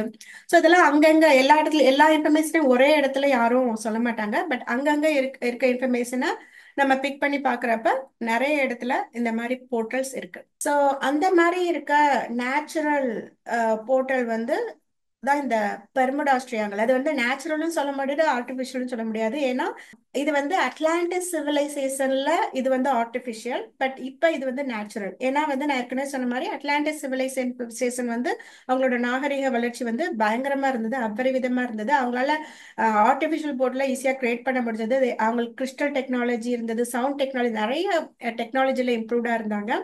ஸோ அப்படி அவங்க கிரியேட் பண்ண ஒரு ஆர்டிஃபிஷியல் போர்ட்டல் வந்து அவங்க சிவிலைசேஷன் அழிஞ்சப்ப அந்த தண்ணியில வந்து அந்த அட்லாண்டிக் ஓஷன் அது கீழே வந்து இன்னமும் இருக்கு. அது வந்து ஓஷன் மூவ்மெண்ட்லயோ இல்ல சன்லைட்லயோ வந்து அப்பப்ப அந்த காம்போனன்ட் அந்த கிறிஸ்டல் டெக்னாலஜியோ அது வாட் எவர் இட் இஸ் அது வந்து அப்பப்ப ஆக்டிவேட் ஆகுது. அப்பப்ப அது ஆக்டிவேட் ஆகுறப்ப அந்த ஏரியால அந்த ஸ்பேஸ்ல போற விஷயம் அந்த அதுல வந்து அது போர்ட்டல் கிரியேட் பண்ணி அந்த ஆப்ஜெக்ட் வந்து வேற ரியாலிட்டிக்குள்ள போயிடுது. ஒரு ஏரோப்ளைனோ இல்ல கப்பலோ போறப்ப அது அந்த போர்ட்டலுக்குள்ள டிராவல் பண்ணி வேற ரியாலிட்டிக்குள்ள போயிடுது. அதனாலதான் அது மறைஞ்சு போறதா நம்ம சொல்றோம். பட் அது நம்மளோட ரியாலிட்டியில இருந்து மறைஞ்சு போயிருக்கு. பட் அவங்க வந்து வேற ரியாலிட்டியில எப்படி அவங்க இந்த படத்துல வந்து வேற ரியாலிட்டியில போய் எக்ஸ்பீரியன்ஸ் பண்றாங்களோ அதே மாதிரி அங்க போனவங்களும் அந்த ஷிப்போ இல்ல அந்த இதோ வந்து வேற ரியாலிட்டிக்குள்ள போயிருது. ஏன்னா அந்த போர்ட்டல் வந்து அப்பப்போ ஓப்பன் ஆகி க்ளோஸ் ஆகுது அப்படின்றத நான் வந்து டோலார் கெனன்ஸ் புக்ல வந்து இன்ட்யூட்டிவா புரிஞ்சுக்கிட்டேன் படிச்சப்ப. சோ இப்ப வந்து நம்ம இன்னும் சிம்பிளிஃபை பண்ணி நம்ம ரியாலிட்டிக்குள்ள இந்த விஷயங்கள் எல்லாம் கொண்டு வந்து பார்க்கலாம். சோ நான் இப்ப இவ்வளவு நேரம் சொன்ன எல்லா விஷயங்களும் எல்லா இன்ஃபர்மேஷனும் இப்ப நான் சொல்ல போற விஷயத்த நீங்க நம்பணும், உங்களுக்கு நம்பகத்தன்மைய கொண்டு வரணும் அப்படின்றதுக்காக சொல்லப்பட்ட விஷயங்கள் தான். ஓகேவா? சோ இதை நீங்க அப்படியே நம்பிட்டீங்கன்னா இதுக்கு பின்னாடி குவாண்டம் சயின்ஸ் தேவை கிடையாது. பட் இது அப்படியே நம்புறது கஷ்டம். அதனாலதான் சயின்டிபிக்கா குவாண்டம் சயின்ஸ் கான்செப்ட் எல்லாத்தையும் நான் எக்ஸ்பிளைன் பண்ணிட்டு இப்ப நான் இதை எக்ஸ்பிளைன் பண்றேன். சோ இப்ப நான் சொன்னதெல்லாம் உங்களுக்கு வந்து சயின்டிபிக்கா சொன்னனால ப்ரூவ் ஆன கான்செப்ட சொன்னனால உங்களுக்கு ஒரு நம்பகத்தன்மை வந்திருக்கும். இப்ப அந்த நம்பகத்தன்மையை வச்சு இந்த ஸ்லைட புரிஞ்சுக்கோங்க. பட் இந்த ஸ்லைடு தான் டேக் அவே பாயிண்ட். ஓகேவா? இதுதான் வந்து மொத்த வீடியோவோட டேக் அவே பாயிண்ட். டொலார் கெனன்ஸ் புக்ல வலியுறுத்தி சொல்லப்படுற ஒரு கான்செப்ட் என்னன்னா, நம்மளோட லைஃப்ல நம்ம ஒரு ஆக்ஷன் எடுக்கிறப்ப அது வந்து ஒரு ரியாலிட்டியை நம்ம எக்ஸ்பீரியன்ஸ் பண்றோம். பட் நம்ம அந்த ஆக்ஷன்ல ஒரு சாய்ஸ் எடுத்திருப்போம். பட் இன்னொரு சாய்ஸ் வந்து இன்னொரு ரியாலிட்டியா கன்வெர்ட் ஆகி பேரலா நடந்துட்டு இருக்கோம் அப்படின்றத வந்து வலியுறுத்தி சொல்லியிருப்பாங்க. ஸோ ஒவ்வொரு ஆக்ஷனும் ஒரு ரியாலிட்டியா ஒரு யூனிவர்ஸா அப்படின்றது எனக்கு ரொம்ப காம்ப்ளிகேட் பண்றதுக்கு ரொம்ப கஷ்டமா இருந்தது. சிம்பிளிஃபை பண்ணி யோசிச்சு பாக்குறப்ப ரொம்ப ஈஸியா புரியும். ஃபார் எக்ஸாம்பிள் வந்து நீங்க 12B படம் பார்த்திருப்பீங்க. அதுல வந்து இந்த ஹீரோ வந்து பஸ்ஸை பிடிச்சாருன்னா அவரோட ரியாலிட்டி எப்படி இருக்கு, பஸ்ஸை பிடிக்கலன்னா அவரோட ரியாலிட்டி எப்படி இருக்கு அப்படின்றத சொல்லியிருப்பாங்க. அந்த மாதிரி பாத்தீங்களா உங்களால ஈஸியா புரிஞ்சுக்க முடியும். சோ பஸ் பிடிச்சிட்டாருன்னா அவர் வந்து I think I don't remember the film, but ஆனா ஜோதிகாவோட இருப்பாரு, பஸ் பிடிக்கலன்னா சிம்ரனோட இருப்பாரு, சம்திங் இல்லையா? அந்த மாதிரிதான் ஒவ்வொரு ஆக்ஷனும் ஒரு ரியாலிட்டியில நம்மளை கொண்டு போய் விடும். ஓகேவா? சோ அதை வச்சு நீங்க பாக்குறப்ப நம்ம பார்க்கலாம். ஒரு மீரான்னு ஒரு பொண்ணு இருக்குன்னு வச்சுக்கோங்க. மீரா மீரா வந்து நல்லா படிச்ச அந்த பொண்ணு வந்து டாக்டர் ஆயிடுச்சு அப்படின்னா அது ஒரு ரியாலிட்டி. சே அது மீரா 1. ஓகே, அந்த பொண்ணு நல்லா படிக்கல அப்படின்றப்ப அது இன்னொரு ரியாலிட்டி. அந்த ஆக்ஷன் வந்து இன்னொரு ரியாலிட்டியை கிரியேட் பண்ணும். அது வந்து மீரா 2ன்னு வச்சுக்கலாம். ஓகேவா? இப்ப பேரலா இந்த மீரா 1 ரியாலிட்டியில வந்து இந்த மீரா 1 வந்து லியோ அப்படின்றவரை கல்யாணம் பண்ணிக்கிச்சுன்னா அது மீரா 1A அதோட ரியாலிட்டி திருப்பி பிரியும். அதே மாதிரி இந்த மீரா 1 பொண்ணு வந்து அந்த லியோன்றவரை கல்யாணம் பண்ணிக்காம வேற ஒருத்தரை கல்யாணம் பண்ணிக்குது, ஜாக்னு வச்சுக்கலாம். ஜாக்க கல்யாணம் பண்ணிக்குதுன்னா அது மீரா 1B. ஓகே, அது தனி ரியாலிட்டியா பிரியும். அதே மாதிரி இப்ப படிக்காத பொண்ணுக்கு வரும் மீரா 2.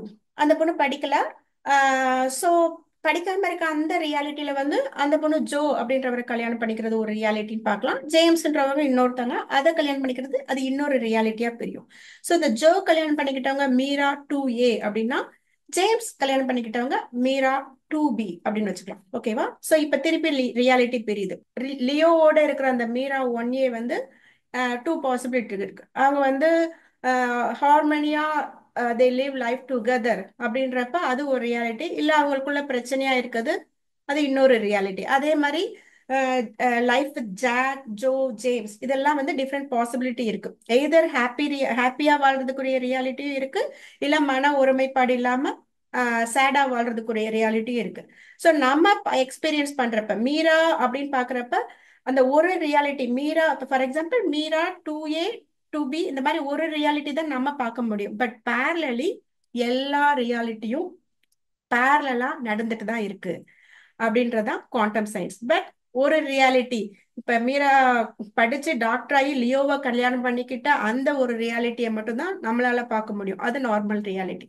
பட் குவாண்டம் ரியாலிட்டியில எல்லாமே பாசிபிள், எல்லாமே நடந்துட்டு இருக்கு. ஸோ நீங்க இவ்வளவு நேரம் பார்த்த அந்த கான்செப்ட் வந்து நீங்க இந்த கான்செப்டை நம்புறதுக்கு கொடுக்கப்பட்ட அந்த டூல்ஸ் தான் இவ்வளவு நேரம் சொன்ன விஷயங்கள். பட் இந்த ஸ்லைட் புரிஞ்சதுன்னா நான் அடுத்து சொல்ல போற விஷயம் உங்களுக்கு ஈஸியா புரியும். ஸோ இந்த ஒரு கான்செப்ட் சர்வ் டு அதர்ஸ் அப்படின்ற ஒரு கான்செப்ட சொல்றதுக்கு தான் நான் இவ்வளோ நேரம் நான் எக்ஸ்பிளைன் பண்ணிட்டு இருந்தேன். நீங்க நினைக்கலாம் இந்த ஒரு பர்டிகுலர் கான்செப்டை எக்ஸ்பிளைன் பண்றதுக்கு தான் இவ்வளவு நேரம் ஸ்பெண்ட் பண்ணணுமா, இவ்வளவு கான்செப்ட் சொல்லணுமா அப்படின்னு நினைக்கலாம். ஆனா உண்மையில இந்த ஒரு கான்செப்டுக்காக தான் நம்ம ஹியூமனா இந்த லைஃபே எக்ஸ்பீரியன்ஸ் பண்ணிட்டு இருக்கோம். ஸோ ஒரு பிறவி மட்டும் கிடையாது, ஆயிரக்கணக்கான பிறவிகளா இந்த சர்வ் டு அதர்ஸ் அப்படின்ற அந்த த்ரெஷ்ஹோல்ட ரீச் பண்றதுக்கு தான் போராடிட்டு இருக்கோம். ஓகேவா? 51% ஒரு பெர்சன்டேஜாவது நாம நம்மளை விட அடுத்தவங்களுக்கு இம்பார்ட்டன்ஸ் கொடுக்கறோம் அப்படின்ற பட்சத்துல நம்ம இந்த தேர்ட் டென்சிட்டி எர்த் ஸ்கூல்ல இருந்து பாஸ் ஆகி அடுத்த டென்சிட்டிக்கு மூவ் ஆயிடலாம். ஸோ ஆயிரக்கணக்கான பிறவிகளா இந்த ஒரு விஷயத்துக்காக தான் போராடிட்டு இருக்கோம். ஸோ இந்த கான்செப்டுக்கு இவ்வளவு நேரம் செலவு பண்றதுல தவறே கிடையாது. இந்த படம் பாக்குறப்ப எனக்கு கிடைச்ச அந்த மெசேஜ் நான் இப்ப எக்ஸ்பிளைன் பண்ண போறேன். படத்துல பாத்தீங்கன்னா அந்த ஒரு ரியாலிட்டியில இருக்க அந்த வசந்த் அந்த ஆரண்யா பேர்ல வந்து அந்த ஆரண்யா வந்து மிஸ் ஆயிடுவாங்க. மிஸ் ஆன உடனே அந்த வசந்த் வந்து இன்னொரு ரியாலிட்டிக்குள்ள போய் அந்த போர்ட்டல் வழியா டிராவல் பண்ணி இன்னொரு ரியாலிட்டிக்குள்ள போய் இன்னொரு வசந்த் ஆரண்யா பேர்ல இருக்க அந்த வசந்த பொண்ணாவது அவரோட எக்ஸ்பீரியன்ஸ்குள்ள அந்த ஆரண்யாவை கொண்டு வரணும்னு நினைச்சாரு பாருங்களே, அதுதான் சர்வ் டு செல்ஃப். அதாவது அந்த வசந்தும் நாம தான், நம்மளோட செல்ஃப் தான், டிஃப்ரெண்ட் செல்ஃப் தான் அப்படின்றத யோசிக்காம தன்னோட கரண்ட் ரியாலிட்டியில இருக்க அந்த எக்ஸ்பீரியன்ஸுக்காக அந்த வசந்த் அவரோட இன்னொரு வேர்சன் கஷ்டப்பட்டாலும் பரவாயில்ல, அவரை கொன்னாவது தன்னோட எக்ஸ்பீரியன்ஸ் கரண்ட் எக்ஸ்பீரியன்ஸ்க்காக அந்த ரியாலிட்டியில இருக்க அவரோட செல்ஃப கொல்லலாம் அப்படின்ற மென்டாலிட்டியில இருக்கதான் சர்வ் டு செல்ஃப். இதே இது அவர் திருப்பி அடுத்த ஃப்ரேம்ல வந்து இன்னொரு ரியாலிட்டியில போய் இன்னொரு வசந்த் ஆரண்யா பேர்ல இருக்க வசந்த கொல்ல போறப்ப தன்னோட எக்ஸ்பீரியன்ஸை விட அந்த வசந்தோட எக்ஸ்பீரியன்ஸ் வந்து let him experience the happiness அப்படின்னு நினைச்சு அந்த ஒரு இடத்துல கொல்லாம விடுவார் அடுத்த ஃப்ரேம்ல. அதுதான் சர்வ் டு அதர்ஸ். இந்த அண்டர்ஸ்டாண்டிங் வந்து அவ்வளோ ஈஸியா வந்துடாது இல்லையா? எப்படி இந்த வசந்துக்கு வந்து தன்னோட எக்ஸ்பீரியன்ஸ் தன்னோட ரியாலிட்டி தான் உண்மை அப்படின்னு நினைக்கிற மாதிரி நாமளும் இந்த வெசல் உண்மை, இந்த இந்த மீட் சூட் அப்படின்வாங்கல்ல, காஸ்டியூம் வாங்க, மீட் காஸ்டியூம் வாங்க, இந்த காஸ்டியூம் இந்த ரியாலிட்டி இந்த எக்ஸ்பீரியன்ஸ் இதுதான் உண்மை அப்படின்னு நம்ம வாழ்ந்துட்டு இருக்கோம். பட் இந்த காஸ்டியூமோட டைம் முடிகிறப்ப வந்து everything boils down to experience, எல்லாமே கடைசி எக்ஸ்பீரியன்ஸ் தான். ஸோ எப்படி இன்னொரு ரியாலிட்டியில இருக்க வசந்தும் நான் தான் அப்படின்ற அந்த உணர்தல் இல்லாம இருக்கிறப்ப அந்த வசந்துக்கு இன்னொரு ரியாலிட்டியில இருக்க வசந்தை பத்தி கவலை இல்லையோ, அதே மாதிரிதான் நம்மளுக்கு வந்து நம்ம எல்லாருமே we are like cells of God experiencing life in different reality அப்படின்ற அண்டர்ஸ்டாண்டிங் வர்ற வரைக்கும் நம்ம இந்த காஸ்டியூம் இந்த பர்டிகுலர் எக்ஸ்பீரியன்ஸ்க்கு தான் வந்து நம்ம முக்கியத்துவம் கொடுத்துட்டு இருப்போம். நம்ம எல்லாம் we are part of God experiencing, God is experiencing life as okay in particular reality. இந்த காஸ்டியூமோட டைம் பீரியட் முடிஞ்ச பிறகு எல்லாமே வந்து it just goes as data to soul அப்படின்னு நினைக்கிறப்ப வந்து இந்த புரிதல் தர்றப்ப வந்து கிடைக்கிறப்ப வந்து நம்ம சுயநலமா நடந்துக்க மாட்டோம். ஸோ இது லென்த்தியான வீடியோவா இருந்தது. பட் ஆனால் இந்த சர்வ் டு அதர்ஸ்ன்ற கான்செப்ட் தான் இதோட பேஸ் கான்செப்ட். இந்த சர்வ் டு அதர்ஸ் பெர்சன்டேஜ் 51% அது வந்து இதை பத்தி நான் தெளிவா இன்னொரு வீடியோல சொல்றேன். பட் அதோட பேஸ் கான்செப்ட் மட்டும் நான் இந்த வீடியோல சொல்றேன். ஸோ நாம இந்த தேர்ட் டென்சிட்டி ரியாலிட்டியில இருந்து பாஸ் ஆகி நெக்ஸ்ட் டென்சிட்டிக்கு கிராஜுவேட் ஆகணும்னா அதுக்கு இருக்க ஒரே ஒரே கிரைட்டீரியா, நம்மளோட லைஃப் எக்ஸ்பீரியன்ஸை விட அடுத்த உயிருக்கு, அடுத்த பீயிங்க்கு வந்து அட்லீஸ்ட் 1% ஆவது அதிக முக்கியத்துவம் தர்றது. இதுதான் ஃபோர்த் டென்சிட்டியோட பேசிக் குவாலிட்டி. இந்த பேசிக் குவாலிட்டி, அதாவது பிற உயிர்களை தன் உயிர் போல நினைக்கிறது அப்படின்னு சிம்பிளா சொல்லிட்டாங்க. அந்த கான்செப்டை நீங்க இந்த குவாண்டம் லெவல்ல புரிஞ்சுக்கிட்டீங்கன்னா, உண்மைய ரியாலிட்டிய புரிஞ்சுக்கிட்டீங்கன்னா, அந்த உயிரும் நாமளும் வேற காஸ்டியூம்னால பபிள்னால பிரிஞ்சிருக்கோம், but just at the end of the day எல்லாமே ஒண்ணுதான் அப்படின்ற புரிதலோட பாக்குறப்ப நீங்க ஆட்டோமேட்டிக்கா பிற உயிரை தன்னுயிர் போல பார்ப்பீங்க. ஏன்னா உண்மையிலேயே எல்லா உயிர்களும் ஒரு பாடின்ற பிசிக்கல் அந்த பபிள்னால தான் பிரிக்கப்பட்டிருக்கு. ஓகே, இந்த பாடியோட இந்த மீட் காஸ்டியூமோட டைம் முடிகிறப்ப உள்ள இருக்க அந்த உயிர் வந்து எல்லாம் சேர்ந்து இறைவனோட தான் கலக்க போகுது. ஓகே, கலந்திருக்கு. ஆக்சுவலா கலந்திருக்கிறது வந்து இப்ப இந்த பிசிக்கல் பாடி இந்த எக்ஸ்பீரியன்ஸ் வந்து பிரிச்சு வச்சிருக்கு. இந்த புரிதல் இருக்கிறப்ப நீங்க ஆட்டோமேட்டிக்கா பிற உயிரை தன்னுயிர் போல நினைக்க ஆரம்பிப்பீங்க. அப்படி ஆரம்பிக்கிறப்ப நீங்க ஆட்டோமேட்டிக்கா இந்த 51 தனக்காக வாழாம 51% கொஞ்சமாவது அடுத்த உயிர்களுக்காக வாழ ஆரம்பிப்பீங்க. அப்படி வாழ ஆரம்பிக்கிறப்ப ஆட்டோமேட்டிக்கா நீங்க மனித பிரிவில இது வரைக்கும் இருக்க அந்த கலெக்டிவ் எக்ஸ்பீரியன்ஸ்ல உங்களோட இந்த அண்டர்ஸ்டாண்டிங், இந்த கான்சியஸ்னஸ் வந்து 51%க்கு மேல நீங்க அடுத்தவங்களுக்காக வாழ்ந்துட்டு இருக்கப்ப கலெக்டிவா, ஒரு பிறவில இல்ல, கொலெக்டிவா எல்லா பிறவிலையும் நீங்க சர்வ் டு அதர்ஸ் அப்படின்ற கான்சியஸ்னஸோட வாழ்ந்துட்டு இருக்கப்ப ஆட்டோமேட்டிக்கா அதுதான் பாசிங் கிரைட்டீரியா நெக்ஸ்ட் டென்சிட்டிக்கு மூவ் ஆகுறதுக்கு. அதாவது இந்த எர்த் அப்படின்ற அந்த எக்ஸ்பீரியன்ஸ்ல இருந்து நம்ம வழிபடுற கடவுளர்கள், அசெண்டட் மாஸ்டர்ஸ் இருக்க அடுத்த டென்சிட்டி மூவ் ஆகுறதுக்கு இதுதான் ஒரே கிரைட்டீரியா. ஏன்னா அங்க இருக்கு அந்த டென்சிட்டியில வந்து இது ஒரு பேசிக் குவாலிட்டி. எப்படி குவாண்டம் சயின்ஸ் வந்து அங்க பேசிக்கோ, அதே மாதிரி இந்த சர்வ் டு அதர்ஸ் அப்படின்றது அங்க ஒரு பேசிக் குவாலிட்டி. ஓகேவா, அடுத்தவங்க எல்லாமே நம்ம எல்லாம் ஒண்ணுன்ற அண்டர்ஸ்டாண்டிங் வர்றப்ப மட்டும்தான் அந்த அந்த லெவலுக்கு போக முடியும். அந்த லெவல்ல வந்து சர்வ் டு அதர்ஸ்ன்றது பேசிக் குவாலிட்டி ஆகும். ஓகேவா, ஸோ இங்க இதை நம்ம மீட் பண்ணா மட்டும்தான் அந்த கரிக்குலம்ல போய் அந்த லெவல்ல இருக்க சோல் லெசன்ஸை நம்ம லேர்ன் பண்ண முடியும். ஸோ இந்த எர்த் ஸ்கூல் பாஸ் பண்ணணும், அதாவது இந்த ஹியூமன் கான்சியஸ்னஸ் லெவல்ல பாஸ் பண்ணி அடுத்த லெவலுக்கு மூவ் ஆகணும் அப்படின்னு நினைச்சீங்கன்னா அதுக்கு ஒரே வழிதான், பிற உயிரை தன் உயிர் போல நினைங்க. அதுக்கு பின்னாடி இருக்க இவ்வளோ கான்செப்ட் நீங்க புரிஞ்சுக்கிட்டீங்க அப்படின்றப்ப உங்களுக்கு நேச்சுரலா வந்து இது வந்து ஒரு ஜஸ்ட் காஸ்டியூம், மீட் காஸ்டியூம்ன்றது புரிய வர்றப்ப ஆட்டோமேட்டிக்கா நீங்க பிற உயிரை தன்னுயிர் போல நினைப்பீங்க. அப்படி நினைக்கிறப்ப அது வந்து உங்களோட செயல்லையும் எண்ணத்திலையும் ஆட்டோமேட்டிக்கா ரிஃப்ளெக்ட் ஆகும். அப்படி ஆட்டோமேட்டிக்கா ரிஃப்ளெக்ட் ஆகிறப்ப அது வந்து குவாண்டம் என்டாங்கல் மூலமா உங்க ஆஸ்ட்ரல் பாடியில கனெக்ட் ஆகி உங்களுடைய கர்ம பதிவுகள்ல கனெக்ட் ஆகி உங்களோட ஃப்ரீக்வன்சி கொஞ்சம் கொஞ்சமா இன்க்ரீஸ் ஆகும். கொஞ்சம் கொஞ்சமா இன்க்ரீஸ் ஆகிறப்ப உங்களோட ஃப்ரீக்வன்சி ஃபோர்த் டென்சிட்டி ஃப்ரீக்வன்சியை மீட் ஆகும். அதே சமயத்துல உங்களோட புரிதலும் அந்த அந்த ஃப்ரீக்வன்சிக்கு ஏத்தாப்புல அந்த புரிதலோட தான் வாழ்க்கையை பார்க்க ஆரம்பிப்பீங்க. ஸோ இந்த மாதிரி எல்லா விஷயங்களும் ஒன்னோட ஒண்ணு பின்னி பிணைஞ்சிருக்கு. ஸோ லென்த்தியா இருந்தாலும் கடைசி வரைக்கும் இந்த வீடியோ பொறுமையா பார்த்ததுக்கு நன்றி. பட் ஆனா இந்த வீடியோ வந்து உங்களுக்கு பிற உயிரை தன்னுயிர் போல நேசிக்கணும் அப்படின்ற இந்த அடிப்படை கருத்தை புரிஞ்சுக்கிறதுக்கு குவாண்டம் சயின்ஸ் மூலமா நிறைய ஆதாரங்களை வந்து உங்களுக்கு கொடுத்துருக்கோம். இது மூலமா உங்களோட புரிதல், அதாவது கான்சியஸ்னஸ் லெவல் வந்து இன்க்ரீஸ் ஆயிருக்கும் அப்படின்னு நம்புறேன். அடுத்த வீடியோல அடுத்த இன்ட்ரெஸ்டிங்கான கான்செப்ட் பார்க்கலாம். நன்றி.